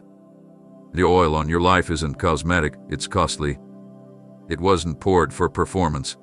It was crushed through private yeses, silent sacrifices, and decisions to walk away from what could have made you popular but would have robbed you of presence. You didn't compromise for applause, and that's why you carry a sound ego can't imitate. You've been misunderstood not because you were wrong, but because you wouldn't play the game. You felt tension in places that claim my name but reject my nature. That's because your anointing doesn't just bless, it exposes. It reveals what's missing without you trying to do anything. The light in your eyes makes pretenders uncomfortable. The calm in your spirit calls out the unrest others tried to mask with charisma. I didn't place this anointing on you to entertain crowds. I placed it to awaken sleeping souls. You didn't earn it. You hosted it. I looked at your heart when no one else was watching. I saw how you loved when no one returned it. I saw how you served when no one noticed. I saw how you remained pure when compromise would have been easier. That's what drew me to you. That's why I poured this mantle. And now, because you walk in what I gave, not what you took, you're going to start seeing atmospheres change simply because you enter. You won't have to raise your voice. Your purity will carry weight. You won't have to defend yourself. Your fruit will silence every false narrative. You won't need to prove you're anointed. The fragrance of holiness will go before you. There's a sacredness to what you carry, and not everyone will understand it. But that doesn't mean it's not real. I didn't call you to be palatable. I called you to be pure. You weren't made to entertain rooms. You were crafted to confront them with gentleness that carries my fire. That's why your walk is different. That's why your process took longer. That's why the spotlight didn't come when you first expected, because I refused to put you in a place where ego would try to attach itself to what I alone have done. You don't manipulate. You minister. You don't force. You flow. You don't fake it, you carry it. And because of that, the enemy hath been nervous since the moment you said yes to me. He's tried to isolate you, confuse you, and distract you with voices that tell you you're too much, too soft, too intense, too different. But those weren't criticisms, they were confirmations. You are different. And that difference is divine. I'm not raising you up to blend in. I'm raising you to carry an ancient weight into a modern world. They'll say you came out of nowhere, but you'll know you came from the secret place. They'll wonder how you carry such clarity, but you'll know it came from walking away from every counterfeit. I anointed you not to impress, but to impact. You'll speak and hearts will melt, not because of your tone, but because of my spirit flowing freely through your yielded life. Your very existence is warfare. Your purity is a weapon. Your humility is a declaration that pride has no place here. And that's why I'm not just calling you. I'm commissioning you. Walk into every room knowing you carry what can't be bought. Move through every assignment knowing you release what can't be copied. Let your life continue to be an altar where my presence is tangible. Because what you carry is holy, and what is holy cannot be hidden. For long I looked at you not for what you could offer, but for how deeply you would surrender. I saw beyond your insecurities, beyond your past, beyond your fear of not being enough. I wasn't waiting for your perfection, I was waiting for your permission. And the moment you whispered yes, Even while shaking, I wrapped your weakness in my strength. You thought your lack disqualified you, but it was the very proof that what you would carry had to come from me. I don't select based on credentials, I choose based on capacity. And I saw the depth in you before you saw anything worthy in yourself. That's why I called you, not when others celebrated you, but when you still questioned your worth. Because your calling isn't rooted in applause, it's rooted in obedience. I called you when your voice trembled. I called you when your hands were empty. I called you when you didn't know the path, only that you were willing to walk it if I led. And that willingness was louder in heaven than any resume. I qualified you by walking you through seasons that taught you things no degree ever could: humility in silence, wisdom through weeping, discernment through disappointment. I've allowed experiences to write chapters in your soul that now carry the weight of eternal truth. That's why you don't just speak with information, you speak with impartation. You didn't study your way into this, you lived your way into it. Every moment you stayed when you felt unseen, every time you served with no recognition, every time you forgave when it cost you everything, I was building something in you that no one could replicate. And now, I'm calling you to step forward, not because you've earned it, but because you're ready to release what I've embedded into your very spirit. You'll find yourself in rooms where you feel unprepared, but don't panic. I placed you there. You'll stand before people with influence and titles, but don't shrink back. I've given you something titles can't carry: truth refined in fire. You are not an imposter. You are not here by accident. You are not second tier. You were handpicked. When others disqualified you based on outward appearance, I crowned you based on inward alignment. When others measured your capacity by the surface, I measured your surrender by what was hidden. That's why you will go where others tried and failed. Not because you're more talented, but because you're more yielded. The oil on your life is not synthetic, it's sacred. And that sacredness will open doors that intellect can't touch. You don't need to compete. You don't need to compare. You just need to walk in the confidence that comes from knowing this. I called you before you had language for your purpose, before you had people cheering for you, before you had a platform or a plan. I saw you, I chose you, and I've qualified you, not to fit in, but to fulfill. And because I qualified you, no voice of accusation can reverse what I've set in motion. You may feel unworthy, but I've covered that with grace. You may feel underprepared, but I've clothed you in revelation. You may feel too broken, but I've rebuilt you with eternal hands. Now go forward, not in your own name, but in mine. Go with the authority of someone who did call themselves, but who was summoned by heaven. And every time doubt creeps in, every time insecurity rises, remember, you are not here because of who you convinced. You are here because of who you obeyed. I do not regret calling you. I do not second-guess my choice. I knew everything about you, and still, I said, that one. I'll use that one. And now, I'm pouring out in fullness what I've been planting in silence. This is your moment to rise, not because you're finally ready in your own eyes, but because you've always been mine. They laughed, not knowing heaven was listening. They rolled their eyes, unaware that the very name they dismissed was etched in the blueprint of a divine movement. I saw every smirk, every whispered insult, every moment you were belittled, while silently carrying a burden they could never handle. You kept your mouth closed, not out of weakness, but because your spirit knew that vengeance wasn't your assignment. Vindication was mine. And now, I'm preparing a table, not out of spite, but out of sovereign order.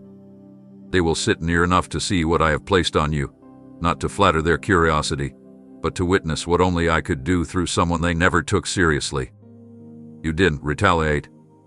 You didn't fight for your reputation. You let me be your defense, and now I will be your display. Not to shame them, but to show them what I can do with someone who chooses humility over hostility. You were mocked because they couldn't comprehend your process. They saw your struggle, not knowing it was sacred. They misread your patience as passivity, your kindness as weakness, your silence as insignificance. But what they didn't realize was that you were being clothed with a mantle unseen by natural eyes, a mantle crafted through consistency, forged through tears, and saturated in glory. And now, that mantle is coming into view, not for their approval, but for my glory. I'm lifting you in such a way that they will have no explanation except me. You won't have to boast. Your obedience will do the speaking. You won't have to correct the narrative. Your fruit will silence every false word. I didn't expose their mockery because I was too busy establishing your maturity. While they were busy discussing your failures, I was busy dressing you for favor. While they were highlighting your weaknesses, I was anointing your wounds. And now, that anointing is emerging. They'll see it not just in what you say, but in how you carry what they thought would crush you.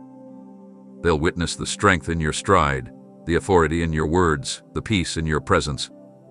It will confuse them, not because you changed, but because I've revealed who you've always been beneath their assumptions. The mantle I'm placing on you won't resemble anything they expected. It won't fit their boxes. It will match their metrics. Because it was never made to impress them, it was made to release what I've stored in you for this generation. And yes, I will let them see it.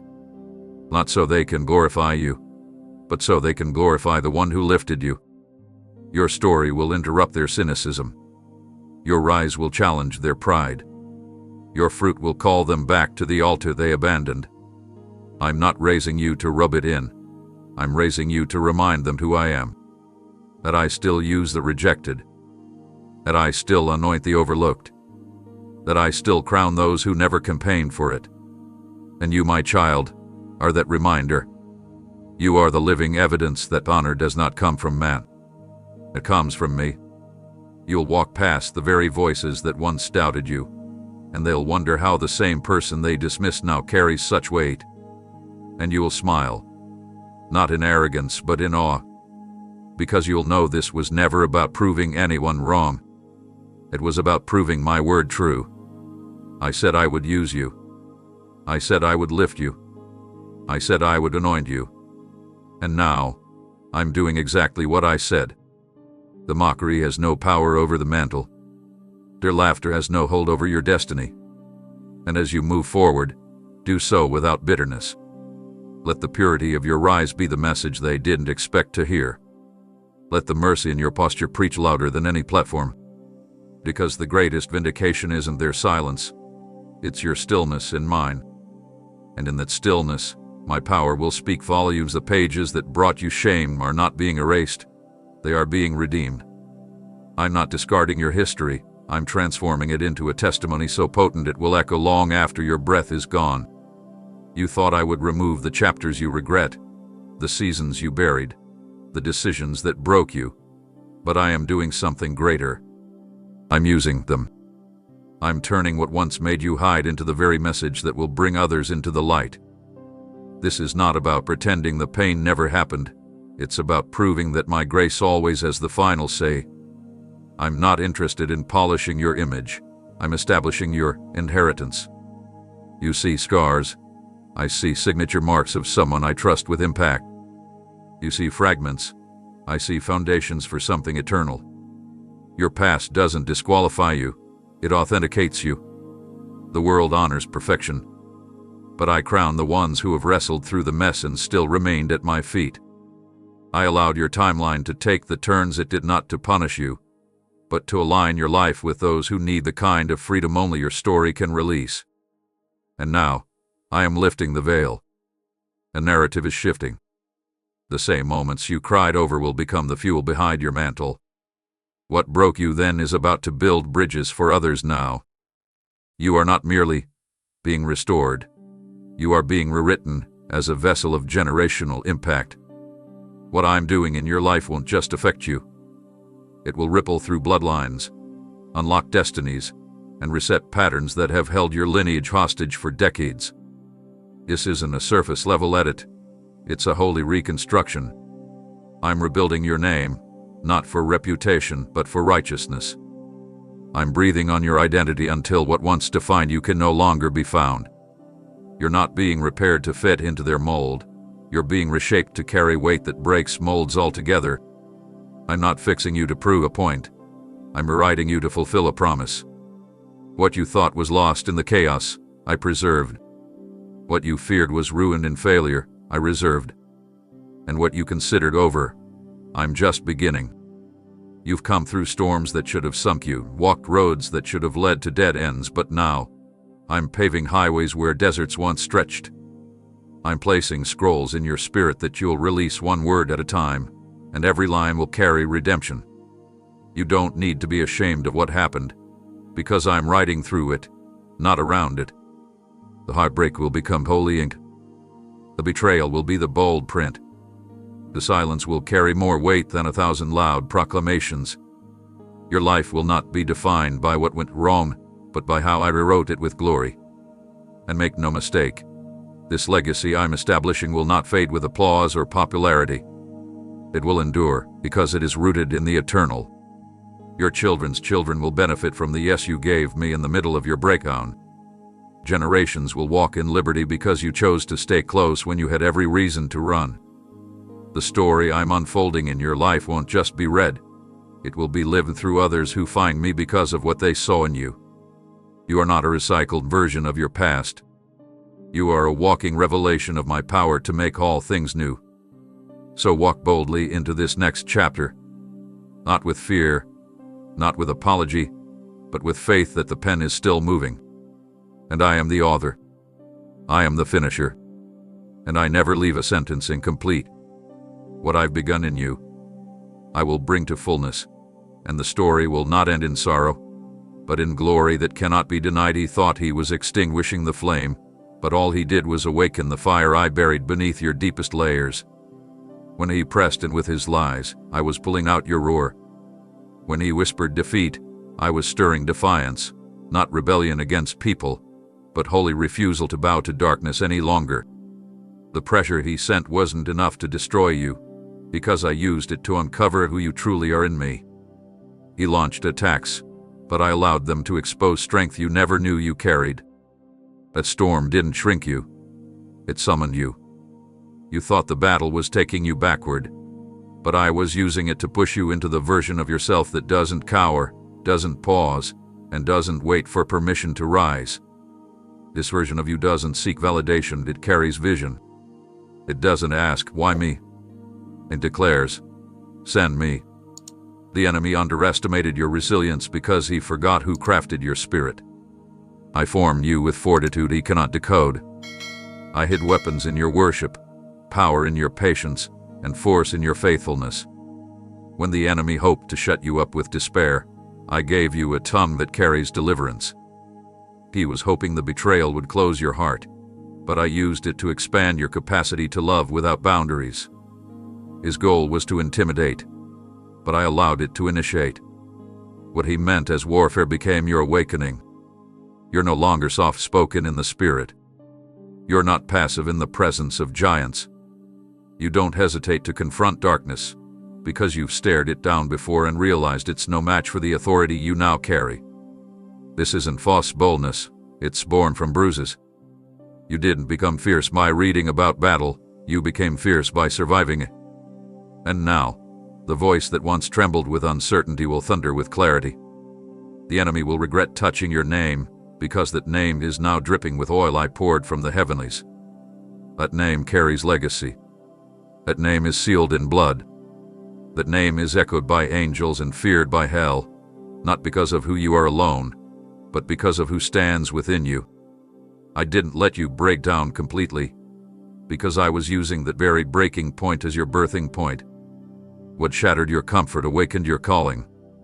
What emptied your confidence made room for courage. What felt like the end of you became the entrance of destiny. You didn't just get back up, you got up stronger, quieter, more dangerous to the gates of hell than ever before. This is why the enemy is nervous. You no longer react, you respond. You no longer run, you reign. You no longer plead, you prophesy. And you'll begin to notice the shift. Rooms that once strained you will bow to the power you now carry. Voices that once confused you will grow silent in the weight of your discernment. And the atmosphere will yield, not to your presence, but to mine within you.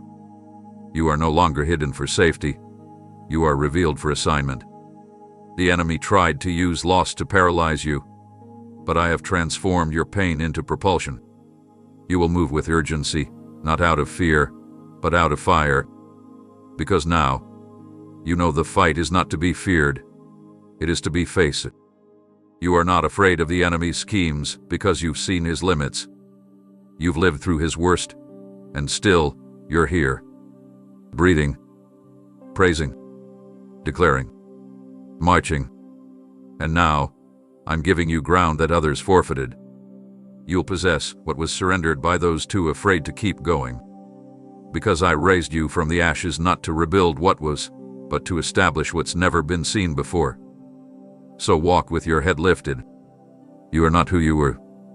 You've become someone forged in opposition, baptized in fire, armored with peace, and cloaked in power. You are not a survivor of spiritual warfare. You are a weapon in my hand. And no force of hell can mute what I have now made known through you. They walked away believing your story was finished. But I was just beginning to write the part they weren't invited to witness. While they closed their hearts to you, I opened heaven's scroll and began to pen the chapter that would carry my fingerprint on every line. Their rejection did not halt your purpose. It triggered my intervention. You were never at the mercy of their opinions. You were not sustained by their support. I allowed their absence to reveal my presence. I let their silence become the backdrop for my voice to grow louder within you.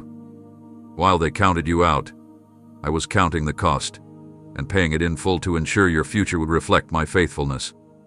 I watched as your heart cracked under the weight of abandonment, not because I was distant, but because I wanted to show you that your story would not be determined by those who couldn't discern your worth. They misread your quiet season as failure, but I saw it as the soil for resurrection. They mistook your stillness for surrender, but I called it surrender with strength, the kind that waits when the crowd has dispersed and only faith remains. You kept showing up even when it hurt, and for that, I began writing something the world cannot deny. Not a story of survival, but of supernatural revival. I am scripting a turnaround so undeniable that even those who left will look back with awe, not because they were wrong, but because they never saw the divine plot twist coming. I'm lifting you in a way that can't be traced to connections or credentials. It will be evident that your elevation came from my hand alone. The ones who thought you were finished will have to watch you flourish in fields I've prepared beyond their reach. You're not blooming out of bitterness. You're blooming from obedience. You didn't try to force an ending. You handed me the pen. And now, what I'm writing carries weight, carries legacy, carries a fragrance of heaven that will touch places your pain never could. The rejection broke something off of you, not your purpose, but your need for permission. You no longer crave their approval because you've tasted my affirmation. You no longer wait for their return. You've already been received by me. Their goodbye became your gateway. Their distance became your deliverance. And now, you're moving in a freedom they never made room for. I'm giving you vision that stretches beyond the confines of who stayed and who left.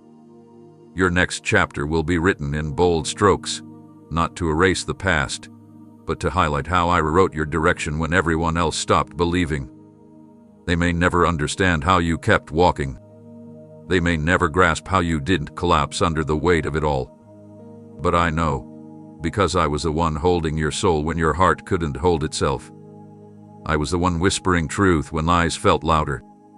And now, I am proclaiming over your life that the next part will not resemble what came before. This is not a continuation. It's a divine shift. I will write into your story joy where there was once sorrow, honor where there was once humiliation, laughter where tears used to fall. I for substance. I don't write empty victories. I write eternal ones. You will walk in rooms where your name was once dismissed, and not out of revenge, but redemption.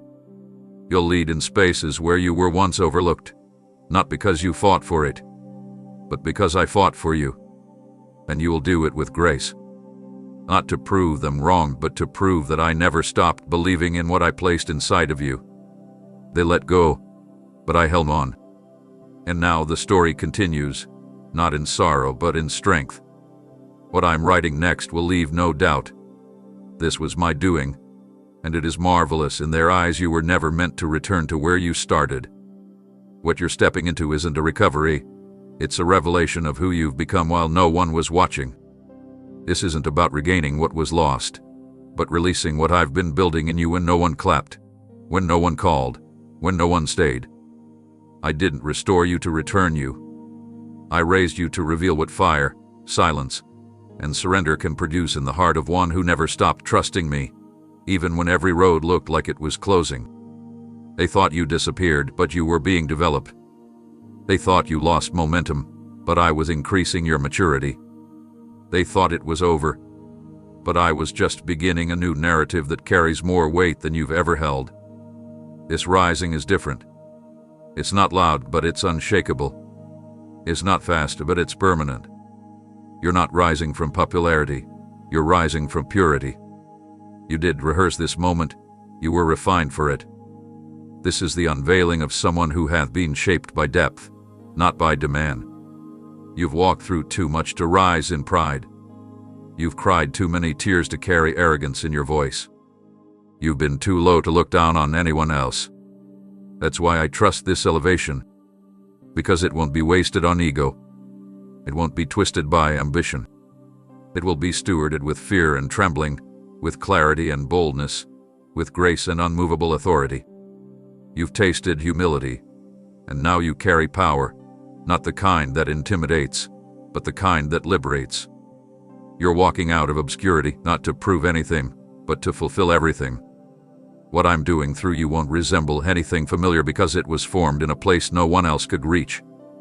You didn't learn this in front of crowds. You learned this in the crushing. When others celebrated spotlight, you chose the secret place. When others ran after opportunity, you chased my presence. And now, your rising will not be limited by what others expect. They'll say, "We've never seen someone like this," and that's because I've never done it quite like this before. You are not a replica. You are not a remake. You are a rare vessel formed for rare assignment. You've been buried in preparation, and now you're breaking through the surface with a mantle that will make room where there was no room before. The places you were once denied access to are now under orders to receive what you carry. The gates that remain shut are now opening without force, because I've spoken your name into places your feet haven't even touched yet. This rising isn't accidental. It's not circumstantial.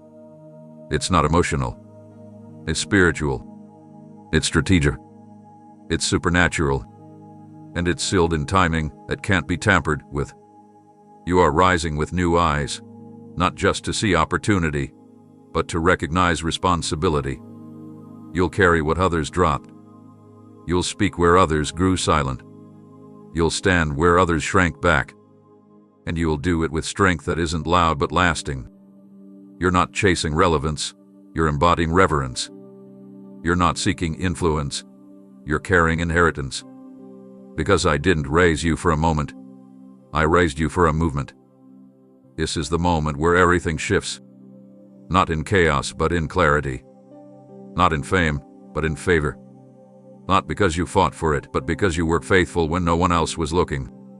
This is not a comeback. It's the emergence of someone who was never gone, just hidden until heaven said now. And now, nothing can stop what I've ignited in you. No voice can silence what I've entrusted to your spirit. No system can block what I've already cleared. You're not returning, you're rising. You're not starting over, you're stepping forward. And the step will shake the ground because it carries the weight of everything you've been prepared to release. What once resisted your movement is now bowing to divine intervention. You've walked through seasons where it felt like every door required a battle, every step forward met with invisible resistance, every attempt to rise pulled back by unseen hands. But in those moments, while you wrestled in prayer and pressed on in faith, I was dispatching reinforcements. Not just to comfort you, but to confront what stood in your way. You couldn't see them, but they were there, mighty, radiant, moving in silence to tear down structures built to confuse and delay you. Assignments from heaven do not move on human permission. and I refuse to let your destiny be permanently hindered by demonic interference. I allowed the waiting not as a punishment, but as a preparation for a clean sweep, a supernatural realignment that would remove what pride built and replace it with what my hand established. I have not left you to navigate this alone. I sent angels before you, not with fanfare, but with function, to dislodge demonic alliances, to destroy distractions dressed as opportunities, and to dismantle every mechanism meant to detour you from your course. They are not guarding you from possibility. They are preparing the pathway for fulfillment. They've gone into places your feet have yet to step, ensuring the way is not only open, but secured by heaven's authority. You felt the shift without fully understanding it, the pressure lifting, the air clearing, the direction sharpening. That's because I've cleared what confusion clouded. I'm not just giving you access. I'm ensuring that nothing corrupted can contaminate what's ahead. Every delay has been examined under the lens of eternity, and what didn't align with the purity of your assignment has been removed without your needing to lift a finger. While you prayed for movement, I orchestrated miracles. While you waited for progress, I released power. What man couldn't resolve, I've overturned with one breath. The resistance was real, but it is no longer ruling. I have sent forth angels with scrolls in their hands, declarations sealed in my voice, detailing the exact timing, location, and release of what is yours to carry. These are not passive beings. They are warriors, messengers, protectors, and carriers of breakthrough. And they've been walking beside you when you didn't even know how close you were to collapse. I didn't let you fall because I already assigned help. I didn't let the enemy triumph because the hosts of heaven stood in between his plans and your promise. And now, the path is clearing. You'll begin to move with ease where there was once friction. You'll make decisions without fear where confusion once reigned. You'll see provision show up in the very place the enemy said would remain empty. Because this is not your doing, it is mine. I'm orchestrating divine reversals. Where you heard no, you'll now hear go. Where you saw delay, you'll now witness acceleration. Where you felt resistance, you'll now encounter favor that doesn't make sense to anyone but me. And that's how you'll know I've moved, not because you forced your way through, but because the way opened itself in front of you. You will begin to feel the weight lift. You'll walk into spaces that were once hostile, and suddenly, they'll be receptive. You'll speak where your voice was once shut out, and suddenly, it will carry unusual authority. That is the evidence of angelic presence, not dramatic, but decisive. Not loud, but liberating. I've gone ahead of you. I've cleared the path not just for movement, but for impact. You're not walking into resistance anymore. You're walking into readiness. And every obstacle that delayed you will now testify to the God who not only delivers, but goes before. I didn't give you revelation to have it filtered through fear. I didn't whisper truth into your soul for it to be diluted by the fear of rejection or molded to fit the expectations of those who haven't walked your road. What I placed in you was holy, and holy words carry weight, not popularity. You were not called to echo what pleases ears. You were chosen to release what awakens hearts. There will be moments when your spirit feels fire rise within you. Don't extinguish it for the sake of being accepted. There will be sentences that burn inside you like lightning, words that interrupt your thoughts and pierce through the surface of your comfort. Don't silence them to fit the room. I gave you this voice not to entertain, but to confront, to shift, to liberate. You carry a language that cuts through performance and awakens dry bones. You won't always be understood, but you will be effective, because the words I've placed in you are not up for negotiation. I didn't form you in darkness so you could apologize for shining. I didn't train your ears in stillness so you could speak softly when clarity is needed. There will be moments when truth will cost you invitations, but it will unlock generations. There will be moments when they turn their faces from you, but I will turn my face toward you in ways you've never known. You weren't made to dilute what is divine. The more you try to soften the sound I've put inside you, the more your soul will feel suffocated. That tightness in your chest, that unrest when you hold back, That's not nerves. That's resistance from the spirit within, urging you to release what must be spoken. You weren't anointed to entertain the room. You were sent to shift its temperature. And I will anoint every word when you stop editing yourself to be accepted by those not assigned to your oil. If I called you to speak, I will cover you when they misunderstand. If I told you to release it, I will handle the consequences that follow. You're not responsible for their comfort. You're responsible for your obedience. And I don't call messengers to play it safe. I call them to carry fire that ignites awakening in places that have grown numb under the weight of convenience. Don't trade boldness for applause. Don't sacrifice clarity to keep peace that isn't rooted in truth. I've given you insight not to store it away, but to release it like rain over scorched hearts. And yes, some will push back. Some will call it too much. But what they resist isn't you. It's the weight of my presence flowing through you. I will send you into places that look polished on the outside but are suffocating from spiritual silence within, and you will carry words that sound like thunder in a still room. You won't have to force it. Just speak, and I'll take over from there. Your assignment is not to persuade, it's to proclaim. The power is not in your volume, it's in your vessel. And when you open your mouth without compromise, I'll pour through you without limit. You've asked for more anointing, but now I'm asking for more courage. I've already placed the message inside. The only thing left is your release. Don't mute what heaven has marked. Don't edit what eternity has echoed. What I placed in you was never meant to be easy, it was meant to be effective. You're not just carrying words, you're carrying waves. And when you release them with full obedience, you'll watch how atmospheres shift, hearts soften, and captives awaken. Not because you performed, but because you yielded. This is the moment to stop second-guessing. Stop shrinking.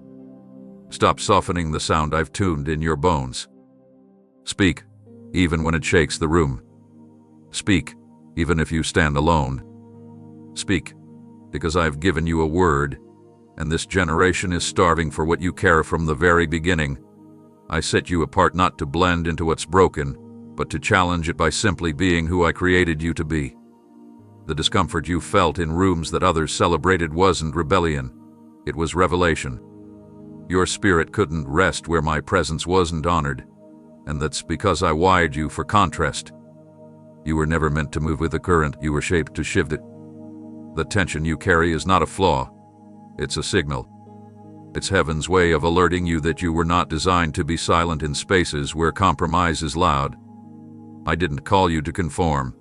I called you to confront with grace, with truth, with the kind of light that makes hidden things tremble. That's why you felt the rejection. That's why the crowd never quite embraced you. That's why doors closed when you thought they were meant to open. It wasn't because you lacked something. It was because you carried too much fire, too much discernment, too much clarity, too much conviction.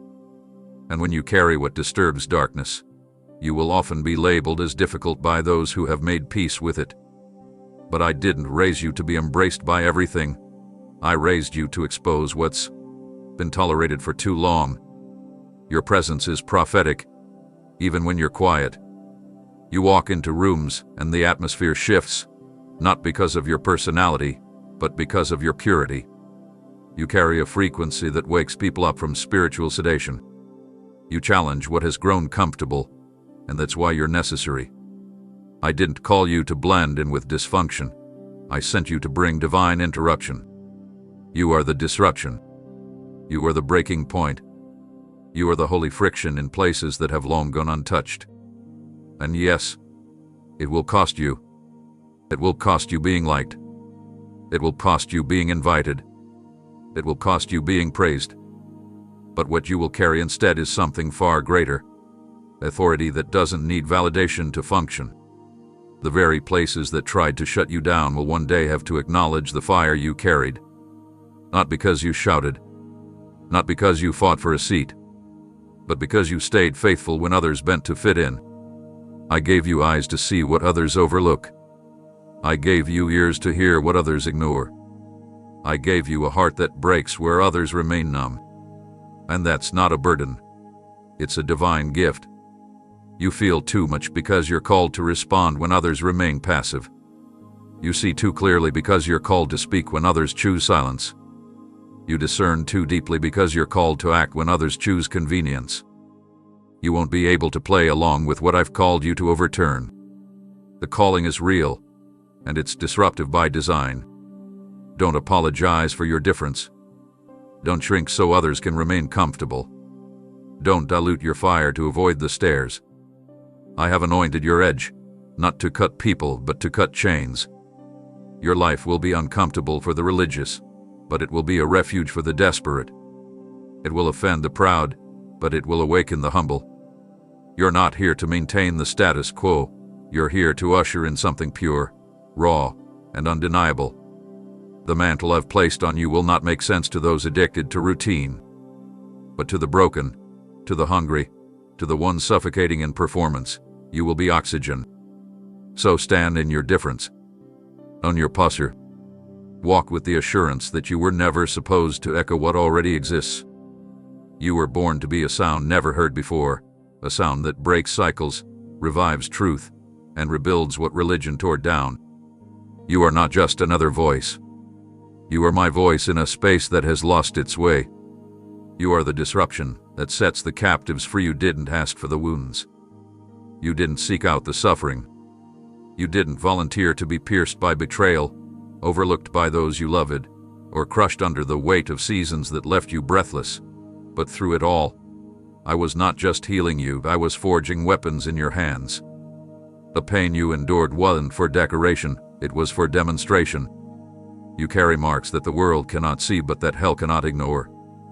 And those marks have become instruments of war, not to harm people, but to shatter the chains that have held them hostage for far too long. What tried to break your spirit became the very pressure that strengthened your authority. I let you walk through battle not so you could be bruised, but so you would be battle-tested, unwavering, unmovable, and fierce in the spirit. Every time your heart cracked, I buried truth deeper. Every time your voice trembled, I deposited new fire. Every time you were abandoned, I wrapped you tighter in my presence, until all that was left was someone so sharpened by surrender that you now walk into darkness as a threat, not a target. You've been trained in warfare most can't comprehend. You've learned to stand when the storm didn't let up. You've learned to pray when words failed you. You've learned to war when worship was your only weapon. And now, what once felt like the evidence of brokenness has become the proof of power. I didn't remove the memory of what hurt you. I transformed it into something that moves through you with divine force. Every scar on your soul carries revelation, not just of what you endured, but of how I carried you, rescued you, rebuilt you. When you speak now, it will not be soft sympathy. It will be spiritual strength dressed in empathy. When you lay hands, you won't just hope for healing, you will command it, because you've lived through wounds no one saw and survived battles no one understood. You are not a walking trauma, you are a walking weapon. Your presence disrupts darkness because you no longer walk in confusion. You know what sorrow feels like, and you know what it means to be comforted by a Savior who met you in the pit. You know what it's like to question everything, only to hear my voice in the silence calling you by name. And that knowing, that deep, soul-level knowing, is what now makes your prayers thunder in the spirit realm. You're not asking with doubt anymore. You're declaring with fire. You're not pleading for survival. You're releasing strategy. Because those stars, they're not reminders of what happened to you. They are monuments of what came out of you. Every one of them testify not of trauma but of triumph. And I am releasing you to use them. To point to them and say, here, this is where he met me. This is where he transformed me. This is where the enemy thought he had me, but this is also where heaven said, not today. You are now armed with what once tried to kill you. And there is no greater terror to hell than someone who knows the power of scars submitted to God. You'll swing with accuracy, not rage. You'll fight with discernment, not emotion. You'll protect the weak, cover the broken, and expose the traps of the enemy because you've walked through them and live. The enemy should have finished you when he had the chance, but he did. And now, You rise with blades in both hands, and peace wrapped around your shoulders like armor. You won't flinch. You will bow. You will run. Because every scar has become a sword, and every sword has been sharpened by my hand.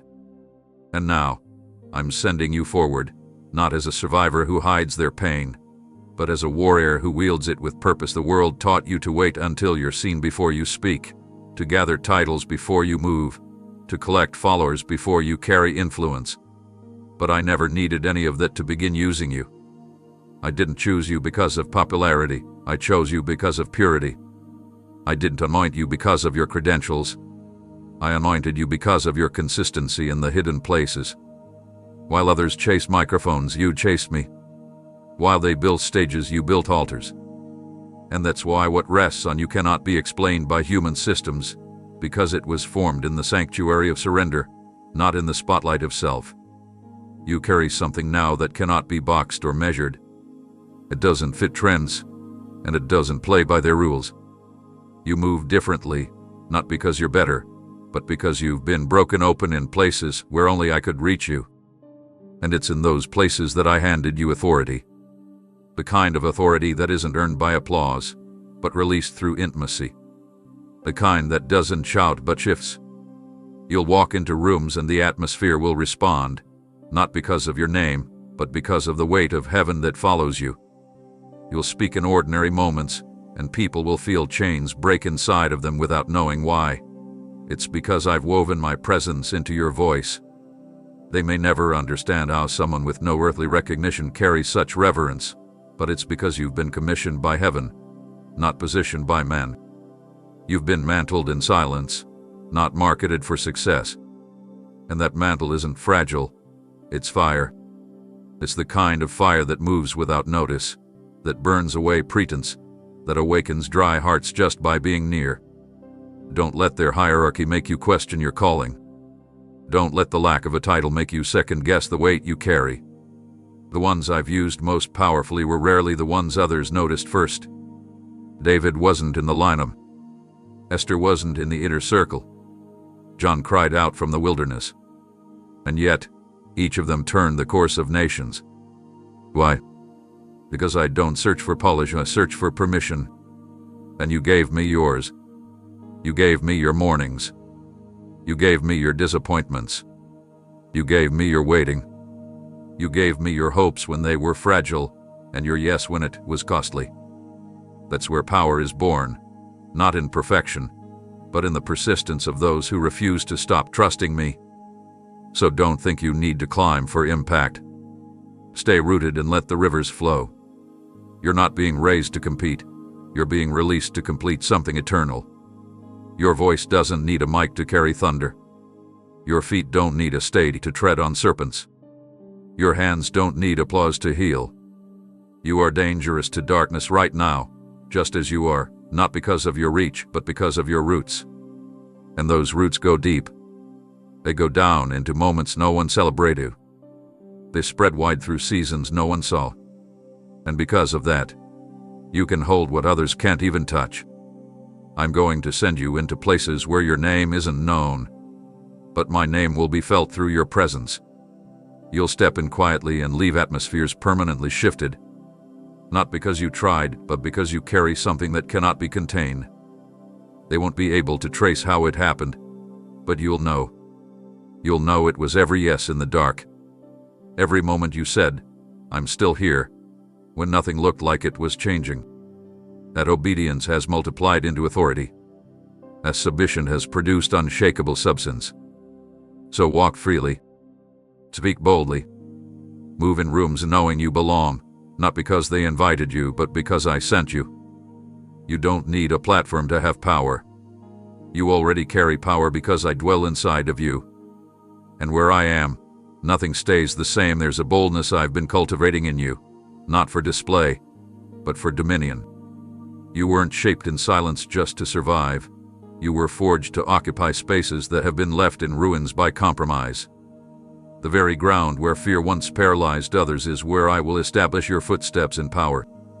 I've taken you through unfamiliar paths not to confuse you, but to familiarize you with the terrain you were always meant to conquer. I didn't raise you up to be cautious in spirit. I raised you to step forward when others hold back, to move when others hesitate, to speak when others remain silent. What I've built in you is not for containment, it's for advancement. You weren't trained for smallness. You were never marked for maintenance. You were commissioned for expansion. This is the hour where I shift you from defense to offense.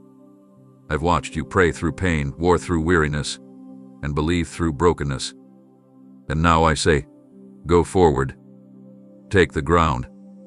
Don't just hope for change, you become the change. You don't need to wait for permission. I already gave you authority. There are places where the enemy has established strongholds simply because no one rose to challenge them. But you will. You won't do it through striving. You'll do it through surrender, through obedience, through showing up with heaven backing your every move. You've been entrusted with blueprints not meant for comfort but for construction. You'll build what hasn't been seen before. You'll plant in soil others call barren. You'll declare truth where compromise has reigned for too long. And you'll do it with clarity, because I've trained your eyes to see through what others ignore. Every hesitation I've stripped from you wasn't about timidity. It was about timing. And now, the moment is here. The gates are opening. The atmosphere is shifting. The resistance you once felt is no longer a wall. It's a doorway. What once stood as an obstacle will now be your entrance. I will cause the very terrain that looked like opposition to become the platform for your outpouring. You're not stepping into enemy territory as a visitor. You're stepping in as an heir, as one who has rights sealed by covenant. Your voice will carry the sound of someone who's been sent, not someone who's seeking. You won't beg to be believed. Your presence will validate what you carry. There are hearts I've already prepared, waiting, hungry, tired of counterfeits. And when you speak, when you move, when you walk in the fullness of what I've put inside you, those hearts will come alive.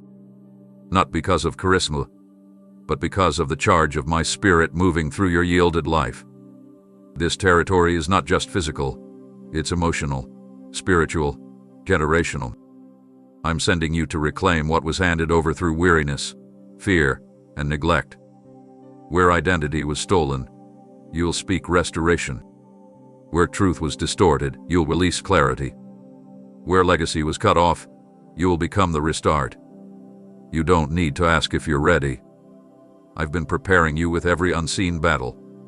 You've cried for confirmation. Now I'm releasing commissioning. The lands of hesitation have dried up, and now rivers of courage will carry you forward. You'll feel it in your bones, a divine urgency that doesn't come from pressure, but from purpose. You'll walk through doors not with arrogance, but with assurance, because you know who sent you. And when I send, I don't send empty-handed.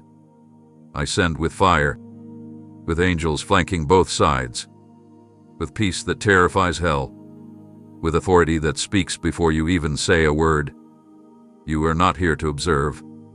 You are here to occupy. This is the moment I release you into the field, not to test your strength, but to prove my spirit. Go where others have retreated. Stand where others have fallen. Declare what others were too afraid to say.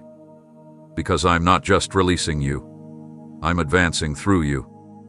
And every step you take from this point forward will be a step that breaks chains, wakens dry places, and reclaims what belongs to the kingdom. You've looked around and seen others rise quickly, seen doors swing open, names shouted from platforms, and moments of success that seemed to arrive overnight.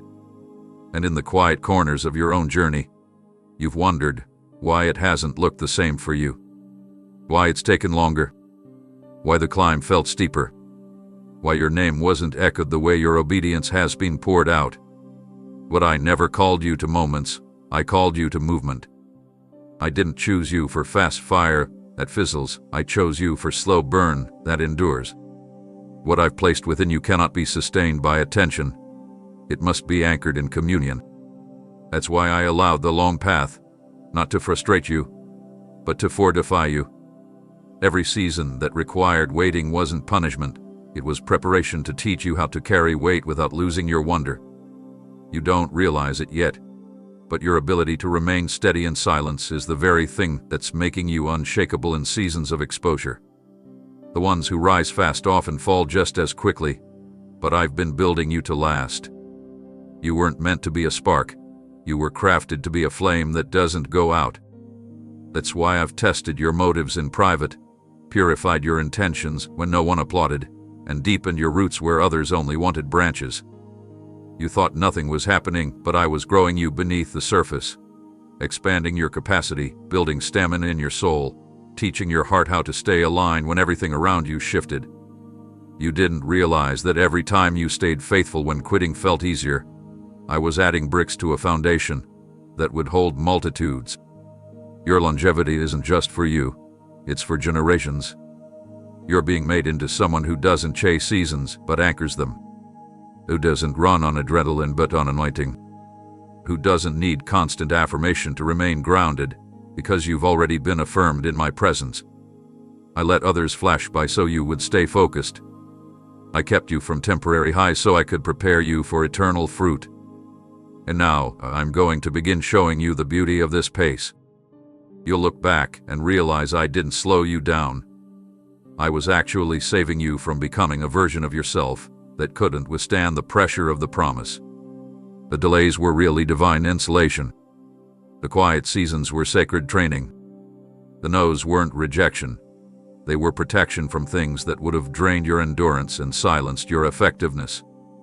Now, when I open the next door, you won't just walk through it. You will sustain what's on the other side. You'll plant, not just pass through. You'll build, not just browse.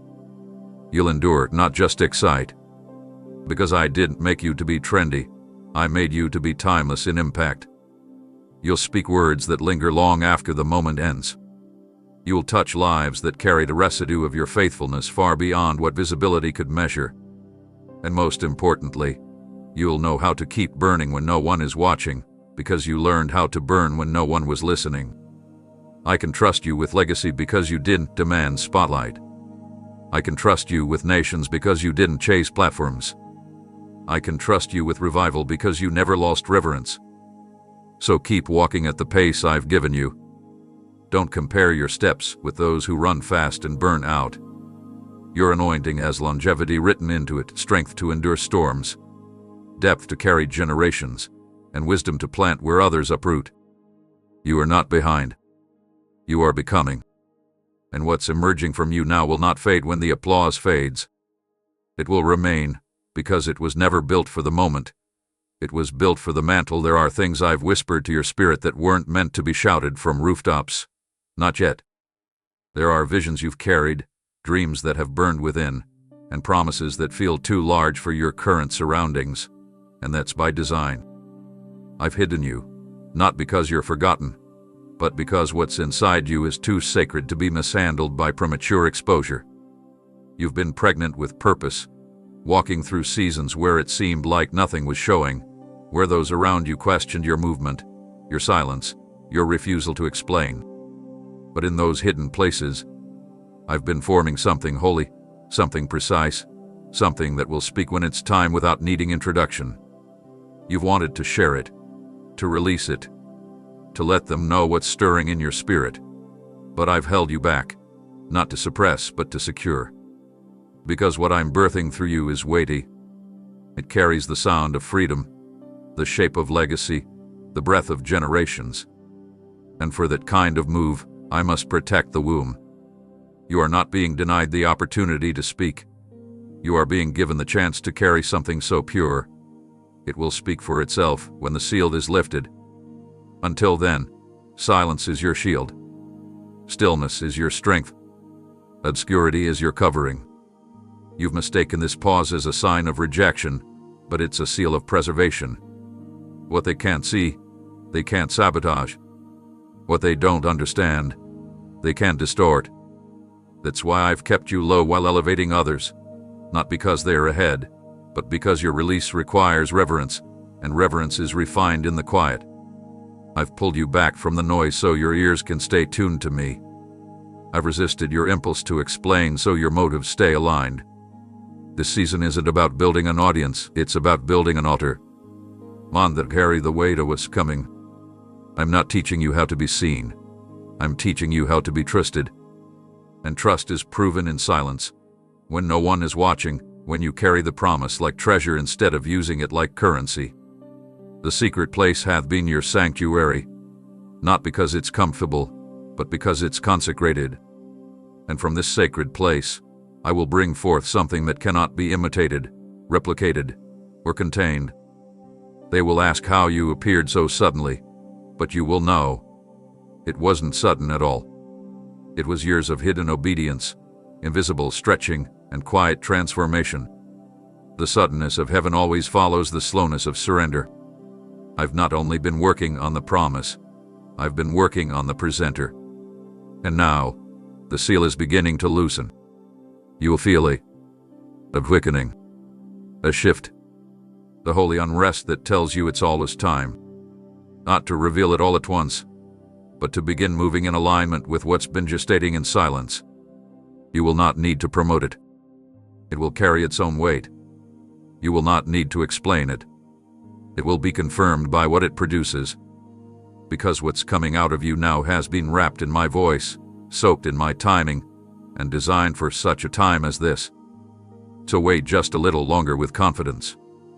Speak only what I prompt. Move only where I lead. Guard the oil with reverence, for this anointing is not common. You've paid a price in silence, and the reward will come in significance. And when the time comes, when the doors open, when the moment arrives, you will not tremble with insecurity, because you'll know you didn't force it. I birth it. And no one can steal what heaven has delivered you. Asked me to take it, pleaded for the discomfort to end, begged for the struggle to lift. You thought your weakness disqualified you, that the limitation was a blemish on your calling, that surely I would deliver you from this to make your life more effective. But I saw something deeper, something eternal. I saw how the very thing that humbled you would also shape you. I saw how what made you desperate would also make you dependent. And while you viewed the thorn as a flaw, I saw it as a tether, not to pain, but to me.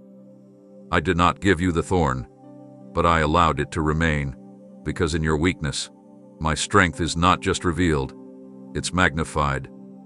You didn't need to be flawless to be you. You needed to be yielded, broken enough to lean, surrendered enough to listen, and honest enough to let my power rest on you like never before. The thorn reminded you that you are not your own source. It crushed your pride before it could take root. It kept your eyes from drifting toward applause and anchored your soul in the place where I could speak without interference. You felt it sting, but I saw it protect. You viewed it as resistance, but I saw it as refinement. The thorn taught you how to worship without answers, how to walk without guarantees, how to war without visibility. And because of that, I can now entrust you with what others fumbled. I'm releasing a weight of glory on your life that can only rest on someone who doesn't rely on their own strength.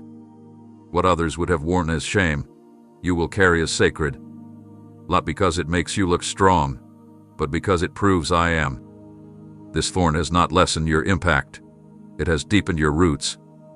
Every time you cried out, every time you were tempted to quit, every time you were frustrated with the process, heaven was leaning in. I heard every whisper. I counted every tear. And still, I said, not yet, not to be cruel, but because I was completing something within you that ease could never accomplish. This pain became your school. This struggle became your sanctuary.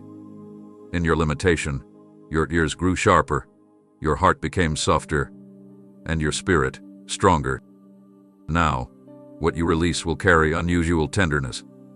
You won't speak from elevation, you will speak from experience. People will feel the weight of heaven behind your words, not because of how high you've climbed, but because of how low you've bowed. You'll carry healing without pretense. You'll walk in power without arrogance. You'll minister with depth that only comes from those who have bled behind closed doors. And yes, the thorn may still be there, but so will my grace. My grace that empowers. My grace that sustains. My grace that turns your broken pieces into a platform of transformation. The world seeks perfection, but I work through yielded imperfection. That's where my glory finds room to move. And in you, I have found that room. Don't resent the thorn. Don't curse the process. It's been your shaping tool, your internal altar, the very thing that makes your testimony undeniable. You'll lead with a limp, but that limp will prove you've wrestled and survived. You'll reach hearts others couldn't touch, because you know what it means to cry and still believe. You know what it means to battle and still worship. And that is what I use. Not the loudest, not the most polished, but the ones who refuse to let their weakness become their identity. You didn't choose the thorn, but you chose me through it. And because of that, I will do through you what strength alone could never accomplish. This thorn, though painful, has made room for something miraculous. It has taught you that your value was never in your perfection. It was in your pursuit. And you pursued me, again and again, even when the answer was silence. You held on. And now, I will honor that endurance, not by removing every struggle, but by pouring out my Spirit upon your life in ways that silence every doubt. You are not disqualified by the thorn. You are distinguished by it. I know it feels heavy. I know your shoulders ache under the invisible burden that no one around you fully understands. You've been trying to find language for the tension inside, the mix of expectation and uncertainty, the pull toward something greater and the putback that comes with it. This pressure is not crushing you. It's shaping you to carry something that cannot rest on the unprepared. I'm not trying to break you. I'm anchoring you. Because what's coming through you must be supported by a foundation that won't shift when the winds of influence blow. This isn't about tasks or assignments. This is about mantle. A sacred weight I'm placing upon your life that will not only mark you, but move through you. And the deeper to go, the deeper to surrender. That's why the pressing has intensified. That's why the refining feels relentless. I'm not tormenting you. I'm tailoring you. You've asked me to use you, and I said yes, but not without preparing you to carry the responsibility of that request. This mantle is not made of public success. It's woven from private sacrifice. It's born in places where you laid down your timeline, silenced your pride, forgave without apology, and chose me when comfort was easier. That's where mantles are formed. Not on stages, but in silence. Not through applause, but through obedience. The pressure isn't random. It's the exact measurement required to form capacity within you. I'm stretching your endurance so you won't snap when weight is added. I'm pressing your spirit so you will panic under the demand. And yes, it hurts, but it's holy. You'll feel the mantle resting heavier in this hour, not to burden you, but to align you. You'll find yourself thinking differently, sensing things others dismiss, losing taste for shallow distractions. That's the mantle adjusting your appetite. You're being drawn to what feeds your spirit, not your ego. To what builds eternity, not what flatters momentarily. You're not losing interest. You're being refined for impact. What once excited you now feels empty, and what once intimidated you now feels necessary. That's how you know the shift is real. I'm placing you in rooms not to be noticed, but to discern. I'm giving you eyes to see beyond smiles and ears to hear beyond words. Because this mantle carries more than message, it carries mission. And mission requires clarity. So I'm clarifying your heart. The pressure is the proof of that. You're not being buried. You're being burdened with something sacred. I'm placing responsibility on your shoulders because I've found you faithful when no one clapped. I saw you remain when you had every reason to walk away. I saw you protect what was holy when others handled it carelessly. That's why this mantle is yours. And now that it's settling, the weight feels different. It demands purity. It draws you into deeper waters. It causes you to say no to things that others celebrate. Not because you're better, but because you're chosen for a path that doesn't follow the crowd. This mantle has memory. It remembers your yes. It remembers your tears. It remembers your midnight prayers when you begged for more of me and less of you. And now that prayer is becoming reality. So don't resist the pressure. Let it form you. Let it train your reactions, rewire your thinking, recalibrate your emotions. You're not too weak for this. I wouldn't place it if you weren't ready. You're not carrying this mantle alone. I am with you. I've attached grace to every part of the assignment. You'll speak and heaven will confirm it. You'll move and angels will accompany you. You'll step into rooms and my presence will rest on you like a fire wrapped in stillness. They won't be able to explain it, but they'll feel it. Because you're not just carrying message anymore. You're carrying mantle. And that mantle is shifting the very ground you walk on. It wasn't your talent that made the enemy nervous. It was your integrity when no one was watching. The hellish resistance didn't rise because of what you post, but because of what you protect in private. You've been a guardian of the sacred when it would have been easier to blend in with the ordinary. You've chosen purity over popularity, reverence over relevance, obedience over opportunity. And because of that, you've become dangerous, not in noise but in nearness to me. You don't need to shout to carry weight. You don't need crowds to have impact. You carry a presence that's been cultivated in rooms no one applauded, in tears no one tracked, in decisions no one documented, and that has given you power no platform could ever deliver. This is why the enemy has been relentless, not because of what you've done publicly, but because of what you've preserved privately. You shut the door when no one else did. You repented when others justified. You stayed still when the world rushed ahead. And that kind of devotion cannot be manufactured. It's forged. That's why I've shielded you in seasons where others were celebrated. I was anchoring you so deeply in truth that no wave of flattery or trend of deception could sweep you away. The enemy saw the purity I was producing, and he panicked. He tried to tempt you with shortcuts, tried to poison your heart with comparison, tried to wear you down with confusion, but you kept coming back to me. And that choice, again and again, has made you movable in the spirit. You don't know the weight you carry because you've grown used to the fire. But every time you walk into a room, things shift. Not because of charm, but because you're carrying something consecrated.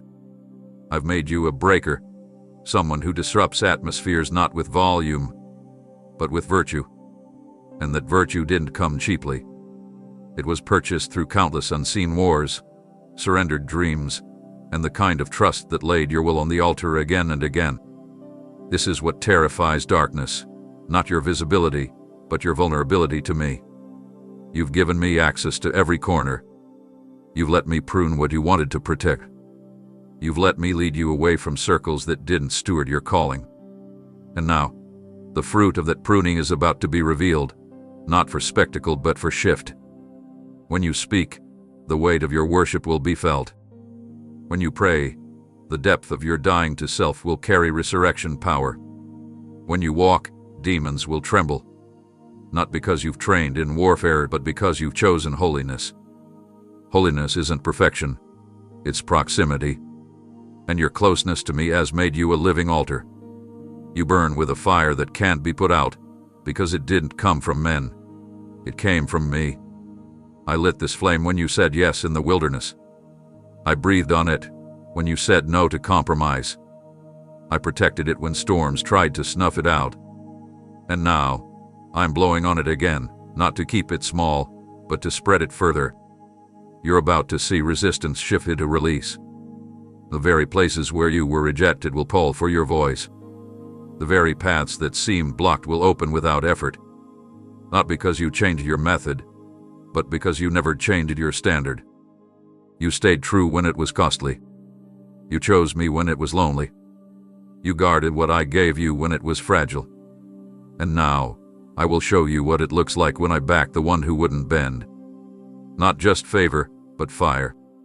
Not just access, but authority. You're not just carrying anointing. You've become the evidence of it. So do not apologize for your weight. Don't explain your standards.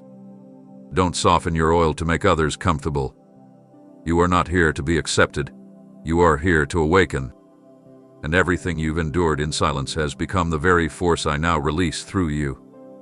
You are a threat because you didn't compromise. And I will move through your purity like a sword through fog, cutting through confusion, deception, and spiritual apathy. Until truth reigns again, there are cries that came out of you that weren't meant for anyone else to hear, not because they lacked power, but because they held too much of it. The groanings you released in the night, the anguish that felt like it would split your soul in two, the tears that soaked into your pillow like prayers unspoken, those weren't wasted moments. They were offerings. I watched how you took pain that could have made you hard and let it break you open instead. You didn't curse me. You clung to me. You didn't shut down. You poured out. And that posture, that surrender in suffering, became the very soil from which I've now grown something sacred. While others use their wounds as weapons, you let yours become wells, places where compassion began to flow, where empathy awakened, where prayer wasn't recited. It erupted. I could trust you with deep pain, because I knew you wouldn't let it corrupt your character.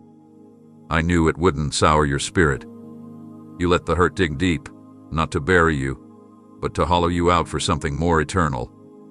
What you felt was not a punishment. It was a transfer. I was giving you the burden of others long before they ever asked for help. I allowed you to taste sorrow so that when you intercede, you don't just pray. You bleed for them. You carry in your heart what most never notice with their eyes. That sensitivity, that weight, that ache that never fully leaves, it's not weakness. It's your weapon. I've allowed you to feel what breaks me, so you will stand where others walk away. So you will stay in the gap, even when you're tired.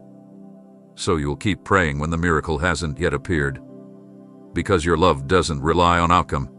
It flows from a place that remembers what it's like to wait in the dark and still believe.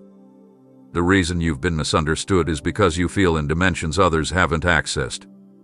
You've tried to explain it, tried to put into words why your heart breaks the way it does, why you carry people who never even thanked you, why your compassion sometimes feels unbearable.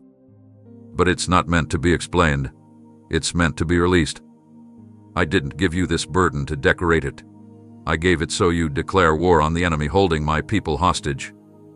And that's what you've done, even when it cost you your strength. You stood when your knees buckled. You prayed when your voice cracked.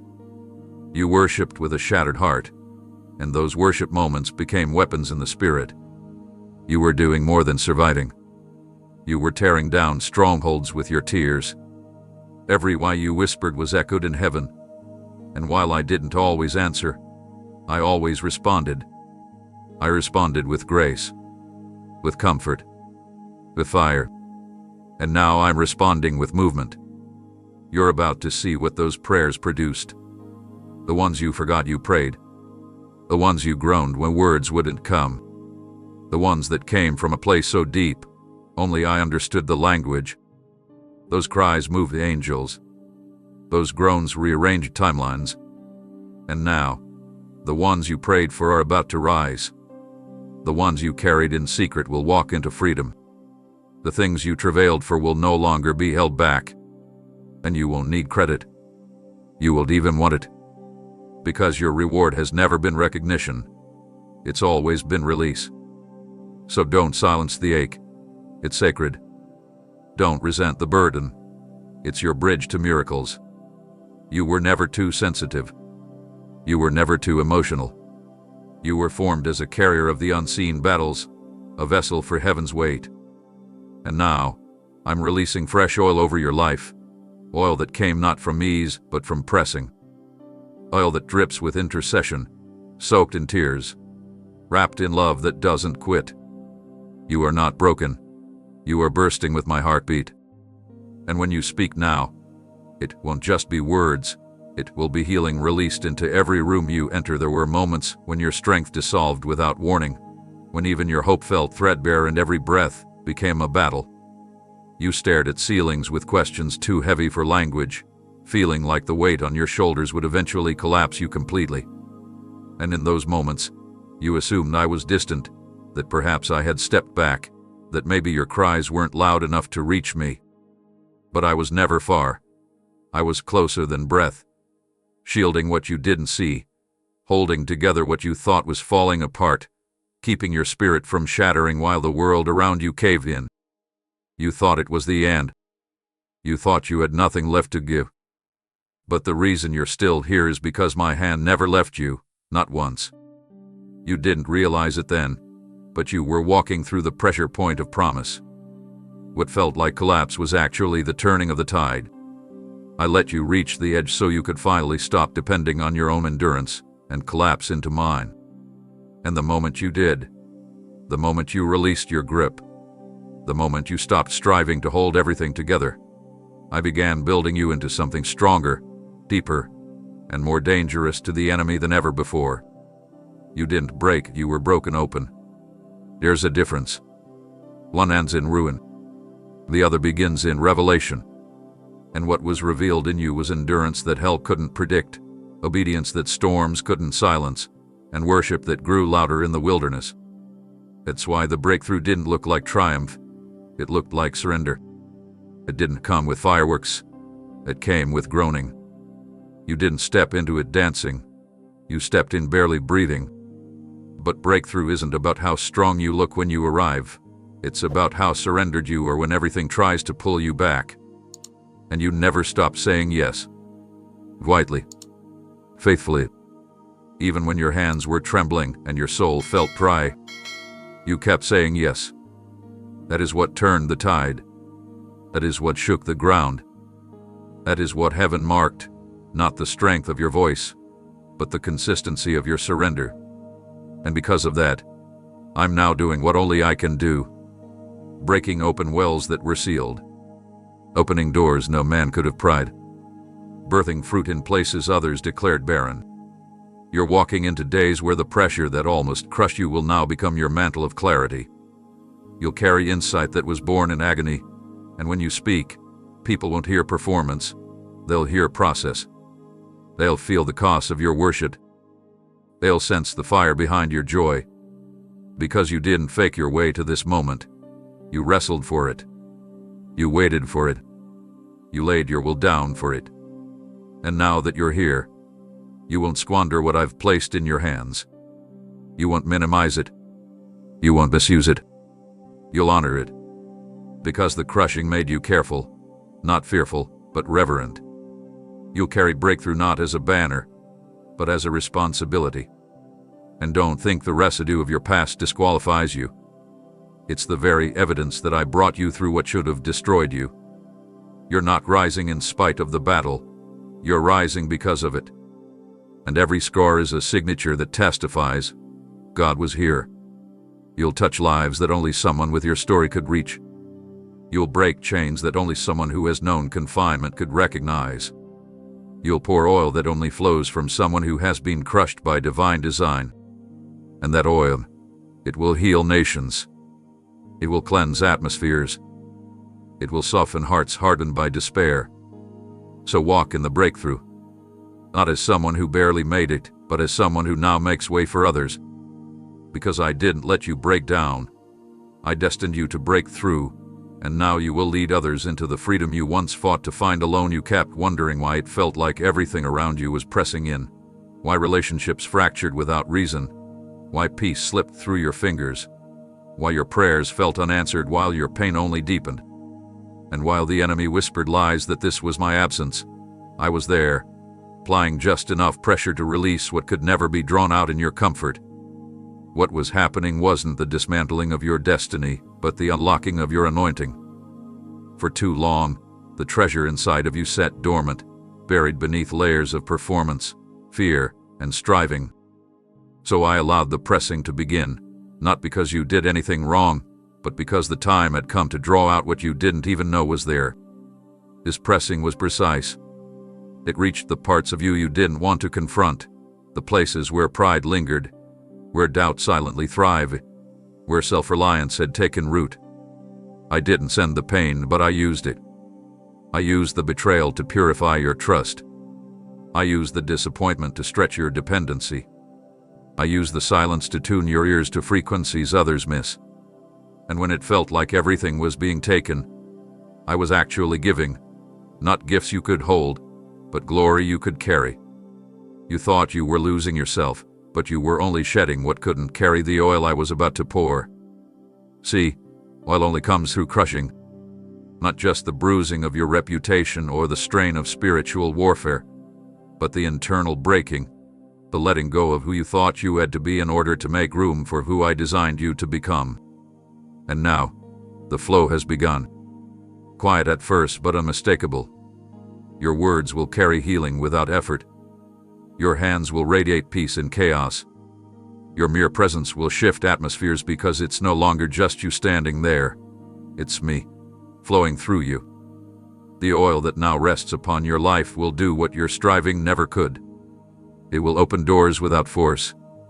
It will mend hearts without speeches. It will awaken the sleeping, convict the confused, and comfort the broken. But this oil isn't for show, it's for service. I didn't pour it out so you could be elevated. I poured it so others could be restored. I didn't release it for recognition. I released it for resurrection. And with it comes responsibility. You'll notice your hunger changing. What once filled you will no longer satisfy. The conversations you tolerated before will now feel like sandpaper against your soul. You've tasted something holy, and now everything unclean will feel loud in your spirit. Don't resist the change. It's evidence of the oil. I'm separating you, not because you're better, but because you're chosen. You're being set apart to carry a weight others can't carry. And that weight doesn't crush. It consecrates. I know it cost you. I know the pressing felt personal.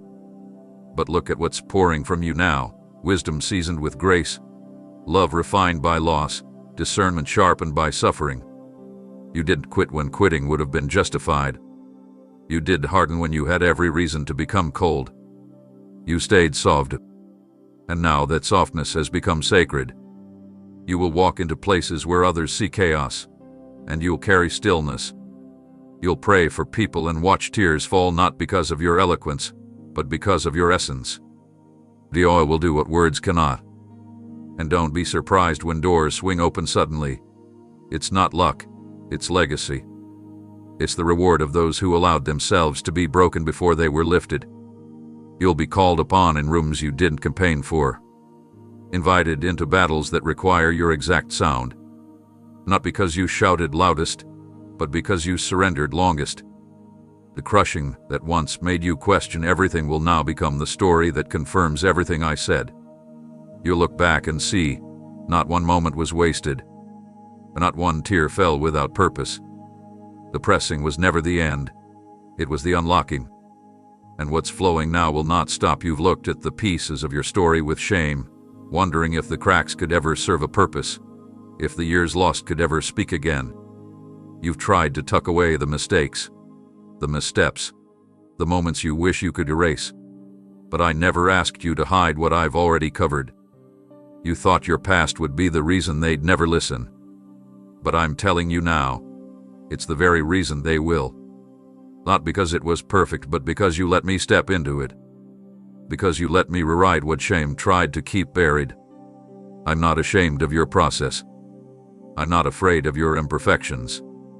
I don't disqualify based on brokenness. I reveal my power through it. I saw you on the floor when no one else knew what you were battling.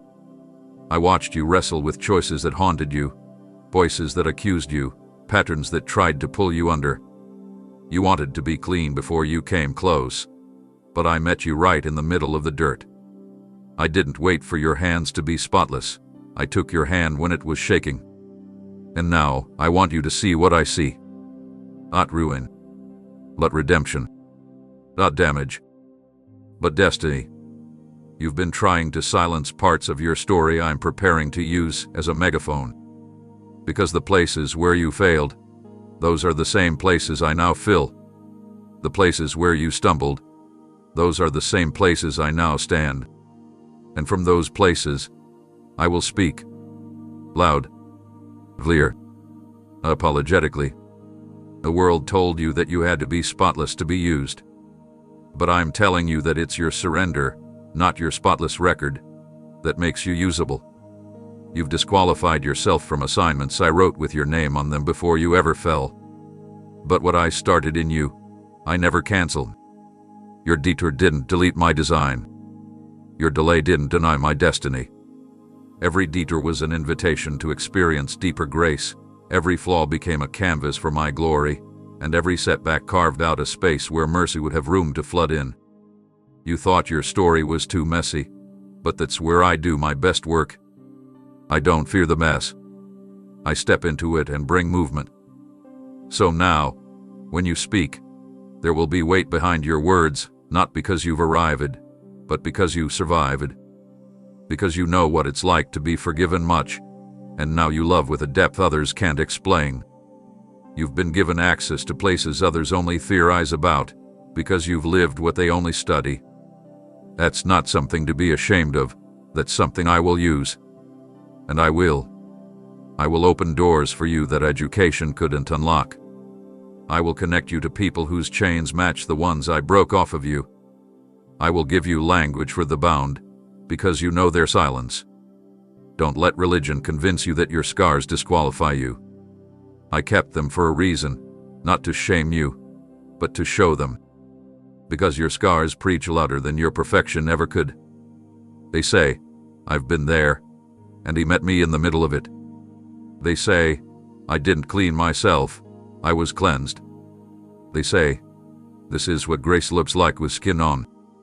And that is the kind of testimony that breaks walls, that dismantles pride, that brings the addict home, that gives the wanderer hope, that makes the religious rethink everything. Because it's real, because it's raw, because it reflects me, not the filtered version, but the one who kneels in the dirt and writes freedom in the sand. So from now on, don't cover what I redeemed. Don't hide what I healed. Let them see the whole story, the chaos, the confusion, the comeback. Let them see how I pulled you out, piece by piece, breath by breath. Because what once made you feel unworthy will now become your proof that my glory doesn't need perfection to shine. It only needs surrender. You didn't understand it at the time. The silence after the celebration, the sudden exits of people who once swore loyalty, the doors you were sure would open only to be met with emptiness. It wasn't just disappointment, it felt like betrayal. You gave what you didn't have to give. You stood when you had every reason to fall. You opened your heart, thinking you had found safe ground, only to feel it crack beneath you. And while you searched for the reason, tried to fix yourself, questioned your voice, blamed your sensitivity, I was standing right beside you, whispering truth louder than the voices that left. The rejection wasn't your failure. It was your redirection.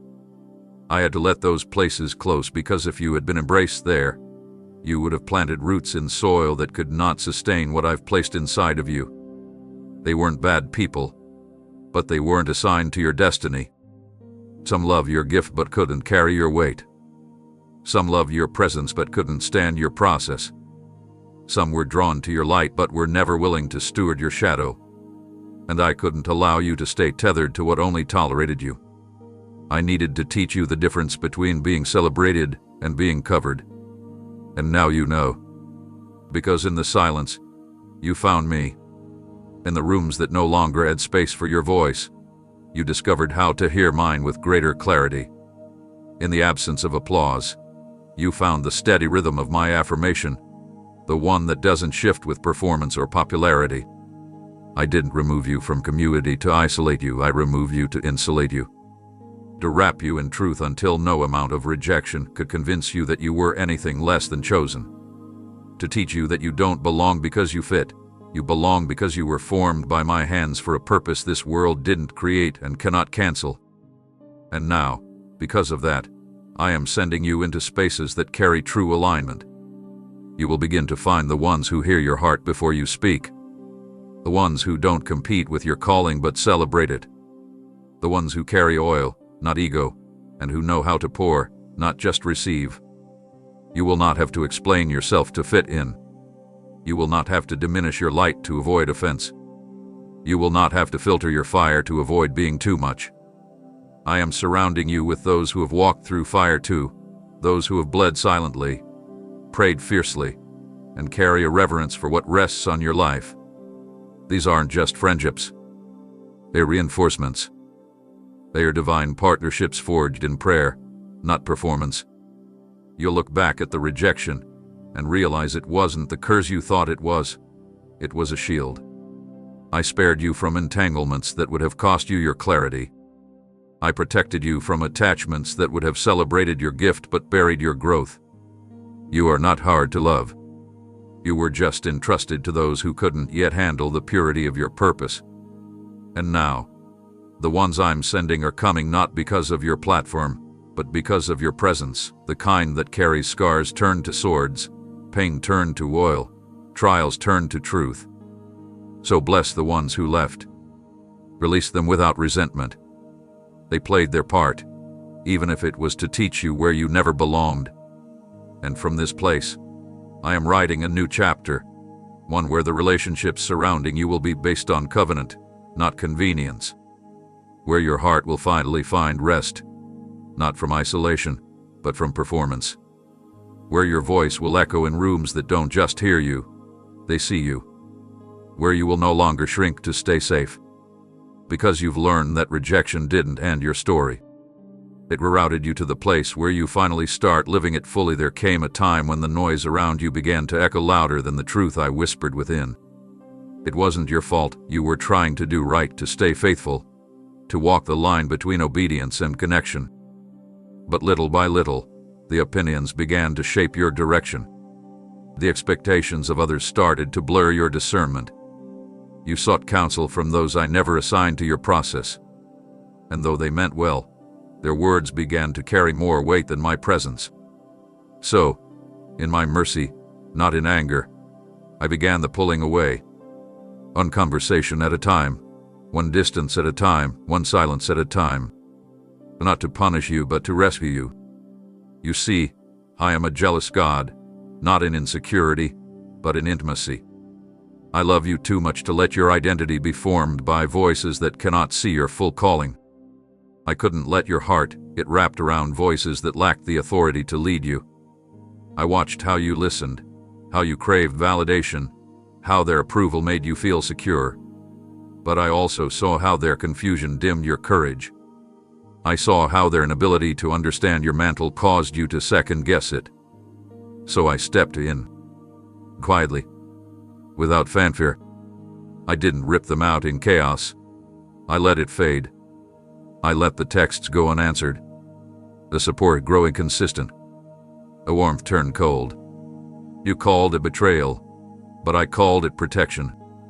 Because there are seasons in your life where the wrong voices can delay the right moves, where people with shallow insight can misguide someone carrying deep purpose. And you, my child, carry depth. You carry weight. You carry something that needs room to breathe, not be molded by every passing opinion. That's why I had to teach you stillness. That's why I had to reintroduce you to my whisper. Because if you couldn't hear me clearly, how could you move confidently? And now, you're learning again. How to lean in. How to recognize my tone. How to know when it's me and not just emotion. You've learned to discern not just words but spirits, to sense the difference between influence and anointing. And that discernment, it's making you immovable. What once confused you no longer gets access to your peace. What once shook you now only sharpens you. Because your ears are tuned to heaven's frequency again. You hear me in the silence. You feel me in the shift. You move when I breathe, not when they push. And that's why the clarity has returned. That's why the vision is expanding. I've reestablished my place in your heart, not just as your God, but as your guide. And from this place, I will now send you into rooms where you will speak without fear, because your voice no longer echoes theirs. It carries mine. You're not being led by insecurity anymore. You're moving in intimacy. You're not searching for someone to tell you who you are. You know whose you are. And from that knowing, I will now build. I will surround you with voices that sharpen, not shape. Voices that confirm, not control. Voices that echo what I've already spoken, not override it. This is what healthy alignment looks like, not isolation, but insulation. You will still have counsel, but it will come from those rooted in me, not in ego. You will still have community, but it will be centered around covenant, not convenience. And you will still be poured into, but never at the expense of your clarity again. To rest in this. You haven't lost relationships, you've regained revelation. You haven't been abandoned, you've been aligned.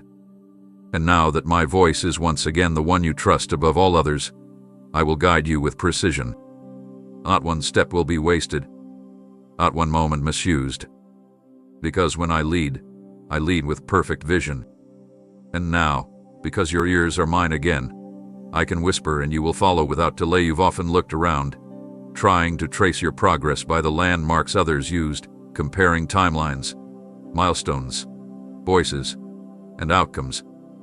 But time after time, you've come up short in your own eyes, wondering why nothing seemed to match the patterns you were told to expect. You questioned your pace. You wondered if you missed something. You replayed decisions. You second-guessed your discernment. But what you couldn't see was that I was never leading you by comparison. I was writing something through you that had no precedent. The reason you couldn't find a clear model is because I wasn't replicating anyone else's blueprint. I was building something original, something uncommon, something sacred. Others seemed to fly while you crawled. They found instant favor, open doors, endless networks. But you, I took you into silence. I led you through wilderness. I planted you in places where your only direction came from me. Because I didn't want your influence to come from mimicry, I wanted it to come from the oil pressed through obedience. And now that you've walked it, the road without street signs, the map that made no sense to anyone else, now you understand. I wasn't withholding momentum. I was forming endurance. I wasn't denying growth. I was ensuring depth. I wasn't delaying your arrival. I was anchoring your identity so that when the platform came, it wouldn't fracture your soul. You've been called a pioneer, but not the kind that arrives first for applause. The kind that bleeds first for breakthrough. The kind that walks through thorns so others can walk through fields. The kind that doesn't follow footprints but leaves them. You're not behind. You're ahead, because what I'm birthing through you doesn't exist yet. And that's the burden pioneers carry, moving in obedience when there's no applause, no template, no confirmation but my voice. You've walked through closed doors not because you lacked favor, but because you carried a key that didn't fit any of the locks made by man. I was preparing you to open gates, not knock on them. And now, as you keep moving forward, you'll begin to see signs of what I've been shaping all along. People will look at your life and call it bold, but you'll know it was built through 1,000 small obediences that no one saw. They'll call it effortless, but they'll never know the war it took to walk this quietly. And still, you moved. Still, you trusted. Still, you got up and said yes when every familiar thing fell away. That kind of yes moves heaven. That kind of faith writes new histories. You're not just walking a new way, you're becoming it. Others will find their route because of the trail your footsteps leave behind. And the path you're creating, it's not just for you. It's for the ones who didn't think they belonged. The ones who couldn't fit in the molds. The ones who carried strange fire, odd visions, and holy discomfort that no one could explain. They will look at you and see proof that God still leads through the wilderness. That obedience still wins. That purity still matters. That holiness still walks with boldness. You are a mirror for misfits, a living testimony that says, even when there's no path, follow His voice. Don't fear the unfamiliar. Embrace it. I've called you to walk where others hesitate, to stand where others fall silent. Your journey won't be conventional, but it will be consecrated. You don't need to chase relevance when you're already carrying revelation. Let them follow trends, you follow truth. And in doing so, you will lead many out of darkness, not because you pointed to yourself, but because you walked where I asked. Even when no one followed, you looked at the clock and the calendar and wondered if my promises were still active, if the words once whispered in moments of intimacy had somehow expired while you waited in silence. You thought you missed it. You thought maybe you misheard. You even wondered if your faith was too small, or if your past disqualified you from what I once declared. But I was never late. I was layering purpose into your process. I was adding weight to your words, substance to your silence, and maturity to your mantle. Delay was not denial. It was me, taking time to build something in you that would last longer than applause and stand stronger than opposition. Others may have moved faster, but I wasn't calling you to a sprint. I was forming you for endurance. I wasn't preparing you for a quick rise. I was preparing you for a lasting reign. There's a difference between launching and lasting, and what I've placed inside of you required deeper excavation. It required the removal of hidden fears, the healing of generational pain, the stretching of spiritual stamina. It doesn't happen overnight. That doesn't happen in noise. It happens in the quiet places where the seed feels forgotten but is, in fact, being transformed. You weren't overlooked. You were being overshadowed by my hand, hidden not in neglect, but in nurturing. You wondered why it was taking so long, but you didn't see what I was protecting you from: premature exposure, counterfeit opportunities, untested alliances. I guarded your timeline like a watchman because the timing of your unveiling had to match the weight of your calling. And now, because you didn't give up, because you didn't run ahead or lower your standard to speed up your journey, I'm releasing something that couldn't be rushed. I'm releasing an authority that comes only from the furnace of patience, from the altar of surrender, from the womb of waiting. You will walk into rooms that once felt closed off, and you will carry not just favor, but fire, because you waited with worship instead of complaint. I'm not just giving you what you prayed for. I'm giving you more than you imagined, because you let me write the story without trying to take the pen. You allowed me to be Lord over your timeline, not just your dreams. And that surrender has accelerated what your striving never could. And now, you will move with precision, not performance. You will discern quickly what others still try to process. You'll recognize what's real without needing long exposure. Delay has trained your senses to detect me, and that sensitivity will serve you in places where others get lost in noise. You'll notice your footing feels different now. You're not walking unsure. You're walking with resolve. You don't need to chase, you carry. You don't beg to be seen. You've been filled in secret. What I've built in you is stable. It won't collapse under pressure. You've waited long, but what's coming will vanish quickly. It will multiply. It will last. It will point people to me, not just to your gift. Because that's what delay did. It burned away what was temporal and replaced it with what is timeless. So don't despise the wait. Don't look back in regret. Everything I delayed, I did so with purpose. I needed to prepare the place, but I also needed to prepare you. And now both are ready. I will redeem the time. I will restore what lived lost. And you will see, it wasn't just a delay. It was divine preparation for release that could never be taken, never be shaken, never be mistaken. You're not late. You're right on time, on my time. And my timing never fails. I didn't place my spirit in you so you could live quietly in the shadows of complacency. I didn't anoint you so that you would fold in the face of intimidation. I raised you up, not for a life of soft surrender to culture's noise, but to confront lies that have enslaved generations. That weight you felt pressing on your chest isn't anxiety, it's urgency. It's the stirring of a spirit that knows it's been marked to challenge what the world has normalized. You weren't made to nod in agreement while darkness parades as truth. You were made to carry my fire into places that have forgotten what light feels like. This fire inside of you is holy. It will make you uncomfortable in rooms where silence hath been accepted as wisdom. It will burn in your bones when passivity is mistaken for peace. It will rise in your voice when injustice has been decorated in language that sounds loving but is rooted in fear. And I will not let you remain silent when I've called you to roar. You've tried to tone it down, tried to be gentle when I asked you to be bold, tried to fit in when I anointed you to stand apart. But you cannot conform to what you were created to confront. That is why your spirit recoils when truth is twisted, when purity is mocked, when holiness is treated like a relic of the past. It's not judgment, it's alignment. You feel what I feel. You see what I see. And now I am calling you to say what I'm saying. You were never meant to move with the crowd. You were meant to call the crowd back to me. That means your life will confront compromise. Your choices will convict without explanation. Your presence will disturb what's been resting too long in false security.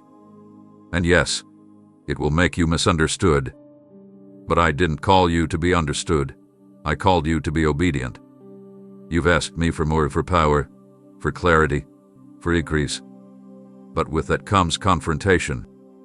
Not for the sake of conflict, but for the sake of awakening.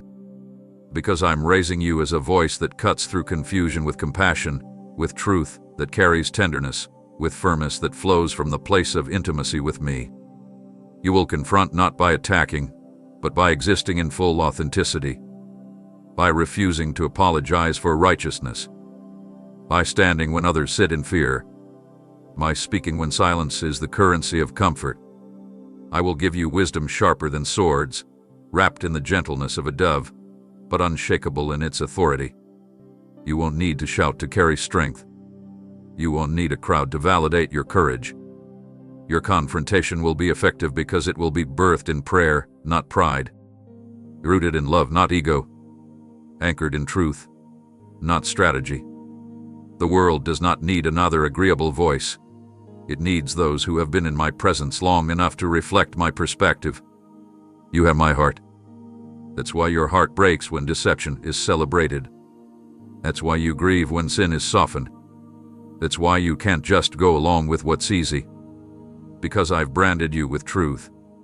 And those branded with truth will always carry tension, the pull between compassion and conviction, the balance between patience and power. But you'll walk that line, not perfectly but faithfully. And as you do, I will go before you. I will open ears that have been closed for years. I will soften hearts that have grown callous under layers of lies. I will make room for your voice where none existed before, not because of who you are, but because of who sent you. You are my messenger. You are my vessel. You are my confrontation in flesh, not to condemn but to call forth. And wherever you go, chains will break. Not because you argued well, but because you carried the weight of heaven into places that forgot it was real. You've often measured your influence by what you accomplish, by how many notices you receive, by the strength of your voice. But the true power you bear comes from what you continually release your own will, ambitions, and agendas into mine. Every time you chose obedience over convenience, when you laid down your preferences to follow my prompting, you weren't forfeiting authority. You were embracing it. In the stillness where you surrendered control, I infused your spirit with the kind of sovereignty that cannot be manufactured through effort or earned through expertise. You're not influential because you've mastered tasks or accrued titles. You wield real dominion because you've mastered the art of relinquishing everything into my hands. That posture of surrender is your source of strength, the wellspring of your impact, the secret behind your supernatural sway. I've watched you let go again and again each time you resisted praying for your own agenda. Each time you laid down opportunities that seemed right but felt off. Each time you admitted you didn't know what to do and chose to wait on me. In those surrendered pauses, I breathed my own authority into your bones. You emerged not merely human acting in faith, but a vessel carrying the weight of heaven's decree. That's why your words carry weight far beyond human wisdom. You speak, and atmospheres shift not because you learned how to sound convincing, but because my spirit flows through you when you refuse to cling to your own strength. Others chase influence. You steward it. They scramble for attention. You cultivate space for my voice. They contract at conflict. You expand in surrender. You don't collect power like a trophy. You release power like a river. The more you hand me your limitations, your fears, your doubts, the more I deposit in you the divine truth that authority is not about having a platform, it's about being a platform for my presence. That's why people sense something different in you. They don't always understand what you do, they feel who you are. They don't hear practiced speeches, they sense a reality beyond what words can capture. It's the reality of a soul so yielded that my sovereignty no longer bows to time, trends, or tumult. Your surrender doesn't make you weak, it makes you unbreakable. It doesn't leave you vulnerable, it safeguards my voice. You've walked through seasons that would have crushed those who depended on their own ability, but you emerged tethered not to your skill, but to my spirit. And that tether is what carries you now. When you press into conflict, you're not driven by desperation to perform. You're propelled by deep assurance that I fight before you. When you speak truth in the face of falsehood, you're not mustering courage, you're releasing authority already placed within you. That authority isn't found in a seminar or seminarian, it's found in the secret places of heart-level surrender. The world contends for power by building empires of influence, but your calling is to cultivate a kingdom of surrender. And in that surrendered kingdom, I sit enthroned fully, moving through you in ways that rewrite destinies. You don't need to claim authority. The authority I have given you cannot be denied. It's written not in accolades, but in the ache of your brokenness turned to blessing. In the nights you cried out for my will above your own. In the countless relinquishments that laid the foundation for my glory to rest on your life. That is the true marker of gifts and callings, not the outward measure of human success, but the inward reality of total yield. So do not measure your worth by results alone. Do not hustle for validation. Instead, ask me daily to reveal where you're still holding on, and then, with every ounce of resolve, let go. Watch how what once felt like loss becomes your leg up into spheres you never dreamed you could impact. Experience how releasing your limitations invites me to expand your territory. Embrace how handing me your agenda aligns it instantly with my heart, unleashing supernatural favor no strategy could engineer. Your authority flows from your surrender. The more you hand me your will, the more I inhabit your word. The more you yield your ambitions, the more I amplify your anointing. The more you depend on my direction rather than your desire, the more I multiply your reach. This is the mystery of authority in my kingdom. When you relinquish yourself completely, you carry me completely, and where I am, power follows. So surrender again, even deeper this time. Keep letting go until only I remain in the center of your soul. In that space you will find not weakness, but the unshakable authority that moves heaven and earth through a single surrendered life. You keep looking at what's ahead, trying to piece it together, trying to make sense of how all these loose ends, delayed outcomes, and unexpected instructions are supposed to form a picture that reflects what I promised you. You've asked me questions in the dark that no one else knows you're struggling with. Why now? Why this way? Why me?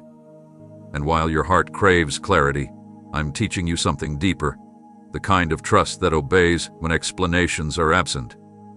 I'm not keeping answers from you to frustrate you. I'm calling you to a level of faith that no longer requires evidence in order to move. You don't need to have the blueprint. You just need to stay connected to the builder. Here's a reason I haven't revealed every step. If I did, you would lean on strategy instead of my spirit. You'd depend on logic instead of intimacy. You manage outcomes instead of trusting the unfolding. But I never called you to walk by certainty. I called you to walk by faith. And faith doesn't ask for details. It listens for direction.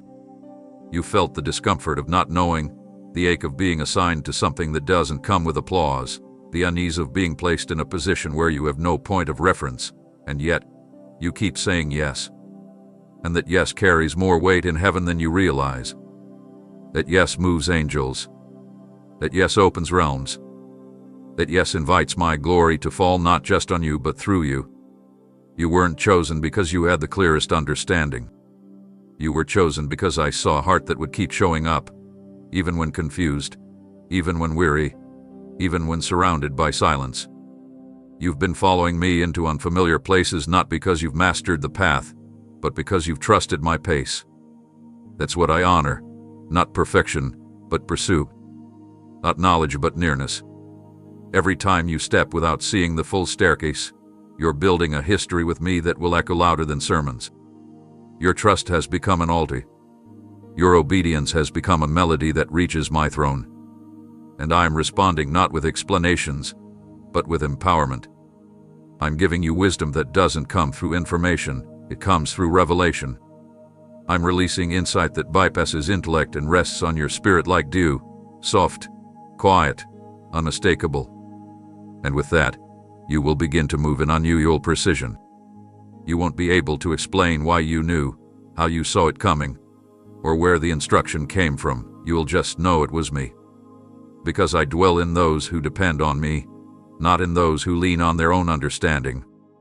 You're becoming dangerous to the enemy, not because you're certain, but because you're surrender. I know it's hard to keep walking without clarity, to lead when you don't feel equipped, to carry weight you never asked for. But hear me, I will not let your trust be wasted. Every step you've taken in faith will be honored. Every no you said in private obedience will be answered with a yes from heaven in the right season. Every door you passed by because I didn't give peace will be replaced with one that opens without striving. You will see it. The fruit of your trust, the harvest from your hidden yes, the outcome from your unseen obedience. But until then, I ask for one thing: keep trusting me. Not the process, not the people, not the plan. Me. Because I'm not just the one who assigned you, I'm the one walking it with you. And I see further than you can. I know deeper than you realize. And I've gone ahead to prepare what you didn't even know you'd need.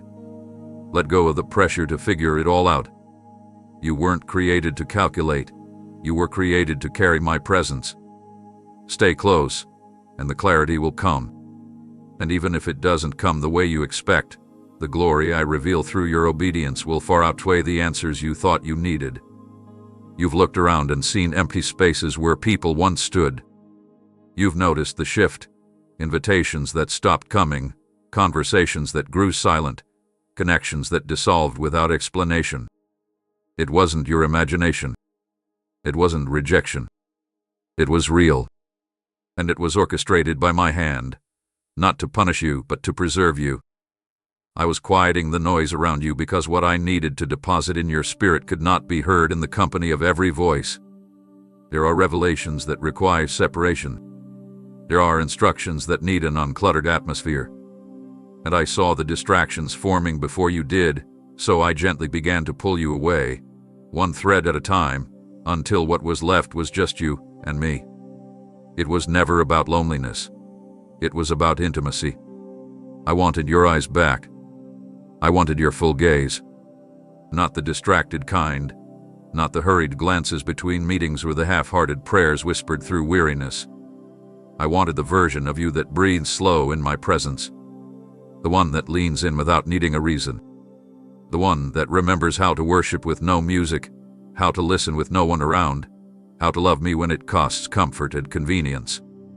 And though the silence was hard, and the stillness heavy, I was in it, not watching from afar, but sitting beside you, whispering truths too sacred for crowds. Because what I'm doing in you is too weighty to be shaped in public. It required the secret place. It required isolation that doesn't strip identity but solidifies it. You were never being abandoned. You were being anchored. Anchored in me so deeply that no storm could uproot you. So when they didn't reach out, when they stopped seeing you, when they moved on, I remained. I stayed. I surrounded. And I began building something in you that the next season will demand. Resilience without resentment, clarity without chaos, authority without arrogance. You won't walk into the next chapter confused about who you are. You won't beg for space. You won't audition for acceptance. Because in the silence of isolation, I reminded you that you already belong, that you've already been seen, that you've already been chosen. The assignment didn't vanish just because the affirmation did. If anything, it's more refined now, sharper, clearer, deeper. You don't need the crowd to validate what I've whispered. You don't need applause to echo my affirmation. What I gave you in the quiet will speak for itself when the time is right. This isolation wasn't indefinite, it was intentional. A sacred pause before supernatural movement. And now, because you didn't resist it, because you embraced the hiddenness, I'm opening wells of revelation that will flow through your words, your hands, your steps. People will wonder where you've been, not knowing that while they looked outward, I was building you inward. You'll return to rooms, but you'll never return the same. The version of you that went into isolation isn't the one coming out.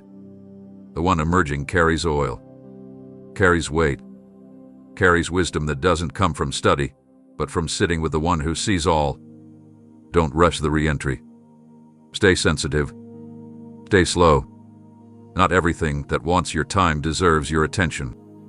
Guard what we built in the quiet. Don't trade it for noise disguised as opportunity. Don't scatter what I've sealed. Walk in rooms with the humility of someone who's been with me and the authority of someone who carries me. Speak softly but with power. Move gently but with precision. Love deeply but without neediness. And remember, you weren't hidden to be forgotten. You were hidden to be filled. And now, I'm releasing you to pour. You've walked into rooms carrying more than anyone could see. You've smiled while something inside you trembled. You've prayed for others while your own heart was quietly breaking. And though you longed for someone to notice, to ask, to understand the weight you bore in secret, I saw every bit of it. I was with you in the heaviness that wrapped around your soul like a fog, and I did not abandon you to carry it alone. Oh, I allowed it not because you deserved pain, but because I was forming in you something rare, a tenderness that doesn't come from being taught, but from being touched by sorrow and still choosing to love. The way you've carried others, even while needing to be carried yourself, that did not go unnoticed. Every burden you bore in silence became a bridge between your heart and mine. I heard every unspoken cry. I witnessed every moment you walked into the day determined to be light while fighting off shadows no one could name. And I say to you now, that was not weakness. That was sacred strength. That was worship in its purest form. You gave me more than songs. You gave me your silence. Your invisible yes. Your quiet endurance. And from that, I've been building something that will not only sustain you, it will rescue others. Because the weight you carried is turning into a well of compassion, a river of revelation, a voice that carries healing without effort. You know what it feels like to be unseen. So I'm giving you eyes to see others with piercing clarity. You know what it's like to sit in rooms filled with noise and still feel alone. So I'm giving you presence that fills spaces with peace without needing to speak. You've been misunderstood, but that only deepened your mercy. You've been misread, but that only sharpened your discernment. These burdens weren't just weights, they were tools. They shaped your inner world until my heart beat in rhythm with yours. And now, I'm unlocking that language within you. You'll begin to speak, write, pray, sing, not with performance, but with power. Not with eloquence, but with authenticity. Because what you say won't be theory, it will be testimony. The kind of truth that resonates in the marrow of another's soul. That's why I couldn't let you bypass this path. That's why I allowed you to carry what seemed unfair. I wasn't punishing you, I was entrusting you. I knew you wouldn't curse me in the crushing. I knew you'd still return to me when the weight made no sense. I knew you would ask for my help, not out of entitlement, but out of desperation. And that's where I met you, not with answers, but with myself. So don't resent the silence anymore. It wasn't abandonment. It was preparation. Don't curse the nights you wept without words. They were holy. Don't despise the days when you felt invisible. They were necessary. I was growing something in you that can't be taught from platforms. It must be lived through pressure. And now, as you continue to walk with me, you'll see how those very burdens have become keys. Keys to unlock others. Keys to open doors of healing. Keys to places only those familiar with pain can access with grace. And you'll carry it humbly, because you know what it cost. You'll walk with others, not ahead of them, but beside them, not as someone who figured it out, but as someone who chose to keep breathing, keep praying, keep surrendering when everything else said stop. That is your strength. That is your witness. That is your power. So keep moving forward, not with the weight of the past, but with the wisdom it gave you. You are not defined by what you carried. You are defined by who carried you through it. And now, I will carry you into places you never imagined, because you have become a vessel of healing for those still learning how to breathe under burdens they've never spoken aloud. You've mistaken the weight you carried as a sign that you were being pressed to your limit. But what you didn't realize is that I was pressing you past the surface to tap into something far more eternal. You thought the struggle was taking something from you, but in my view, it was unlocking something I placed there before time began. Every trial, every delay, every tear that fell in secret wasn't just seen by me, it was measured, accounted for, and used as a catalyst to draw out the very essence of my spirit living inside of you. I wasn't crushing you to empty you. I was crushing you to reveal what had been buried beneath layers of fear, insecurity, and expectations not born of me. Glory does not rest on performance. It rests on surrender. And what you gave me in the fire, your will, your pride, your timeline, became the incense that has now reached heaven's throne. You didn't realize it in the moment, but the pressing was prophetic. I was removing the outer shell that others applauded, the version of you that played it safe, the version of you that performed for love, the version of you that couldn't yet carry the kind of weight I was preparing to release. And now, because you let me break what was brittle, I've fortified what remains. You are no longer fragile. You are fortified by flame, refined through silence, strengthened by surrender. This is why your prayers sound different now, why your worship feels heavier, why your presence causes rooms to shift even when you don't say a word. It's not charisma. It's the residue of having walked through the fire and refusing to let go of me. You didn't praise me to get out. You praised me even when you weren't sure if you would. You stayed when it made no sense. You loved when love cost you comfort. You gave when your hands were empty. And that is what drew my glory. Not perfection, not accomplishment, but willingness. What you're feeling now is not just relief, it's release. I'm releasing my glory through you, and it will not look like hype. It will not look like noise. It will move subtly at first, like oil flowing down the edge of a garment, like light filtering through thick clouds, and then suddenly it will be undeniable. You'll speak and people will feel me. You'll walk and atmospheres will respond. You will create, write, lead, build, and those who encounter your work will not merely admire it, they'll encounter me in it. Because it's not about the vessel anymore. It's about the glory that now rests on what you once thought was ruined. You thought the years in the wilderness meant you were behind. But I tell you, they made you ready. They taught you how to carry what many desire but few can bear. You are not stepping forward with the residue of your pain. You're stepping forward with the fragrance of my presence. The same places that broke you will now bow to the glory you carry. The same voices that silenced you will fall quiet when they feel the weight of what's on your life. And this weight, it didn't come from striving. It came from staying, from holding on, from choosing me over comfort, over clarity, over control. So walk boldly, not in your name, but in mine. Walk with reverence for what we've built in the secret place. Guard this glory. Don't let it be cheapened by performance or diluted by opinion. This is holy. What you carry is holy. The sound you release, the steps you take, the atmosphere you bring with you. It is all a reflection of what I've pressed out of you through the most hidden, most painful, most sacred seasons of your life. And now, I'm bringing you into spaces that will not be impressed by talent. They will be transformed by the glory that rests upon your surrendered soul. Amen.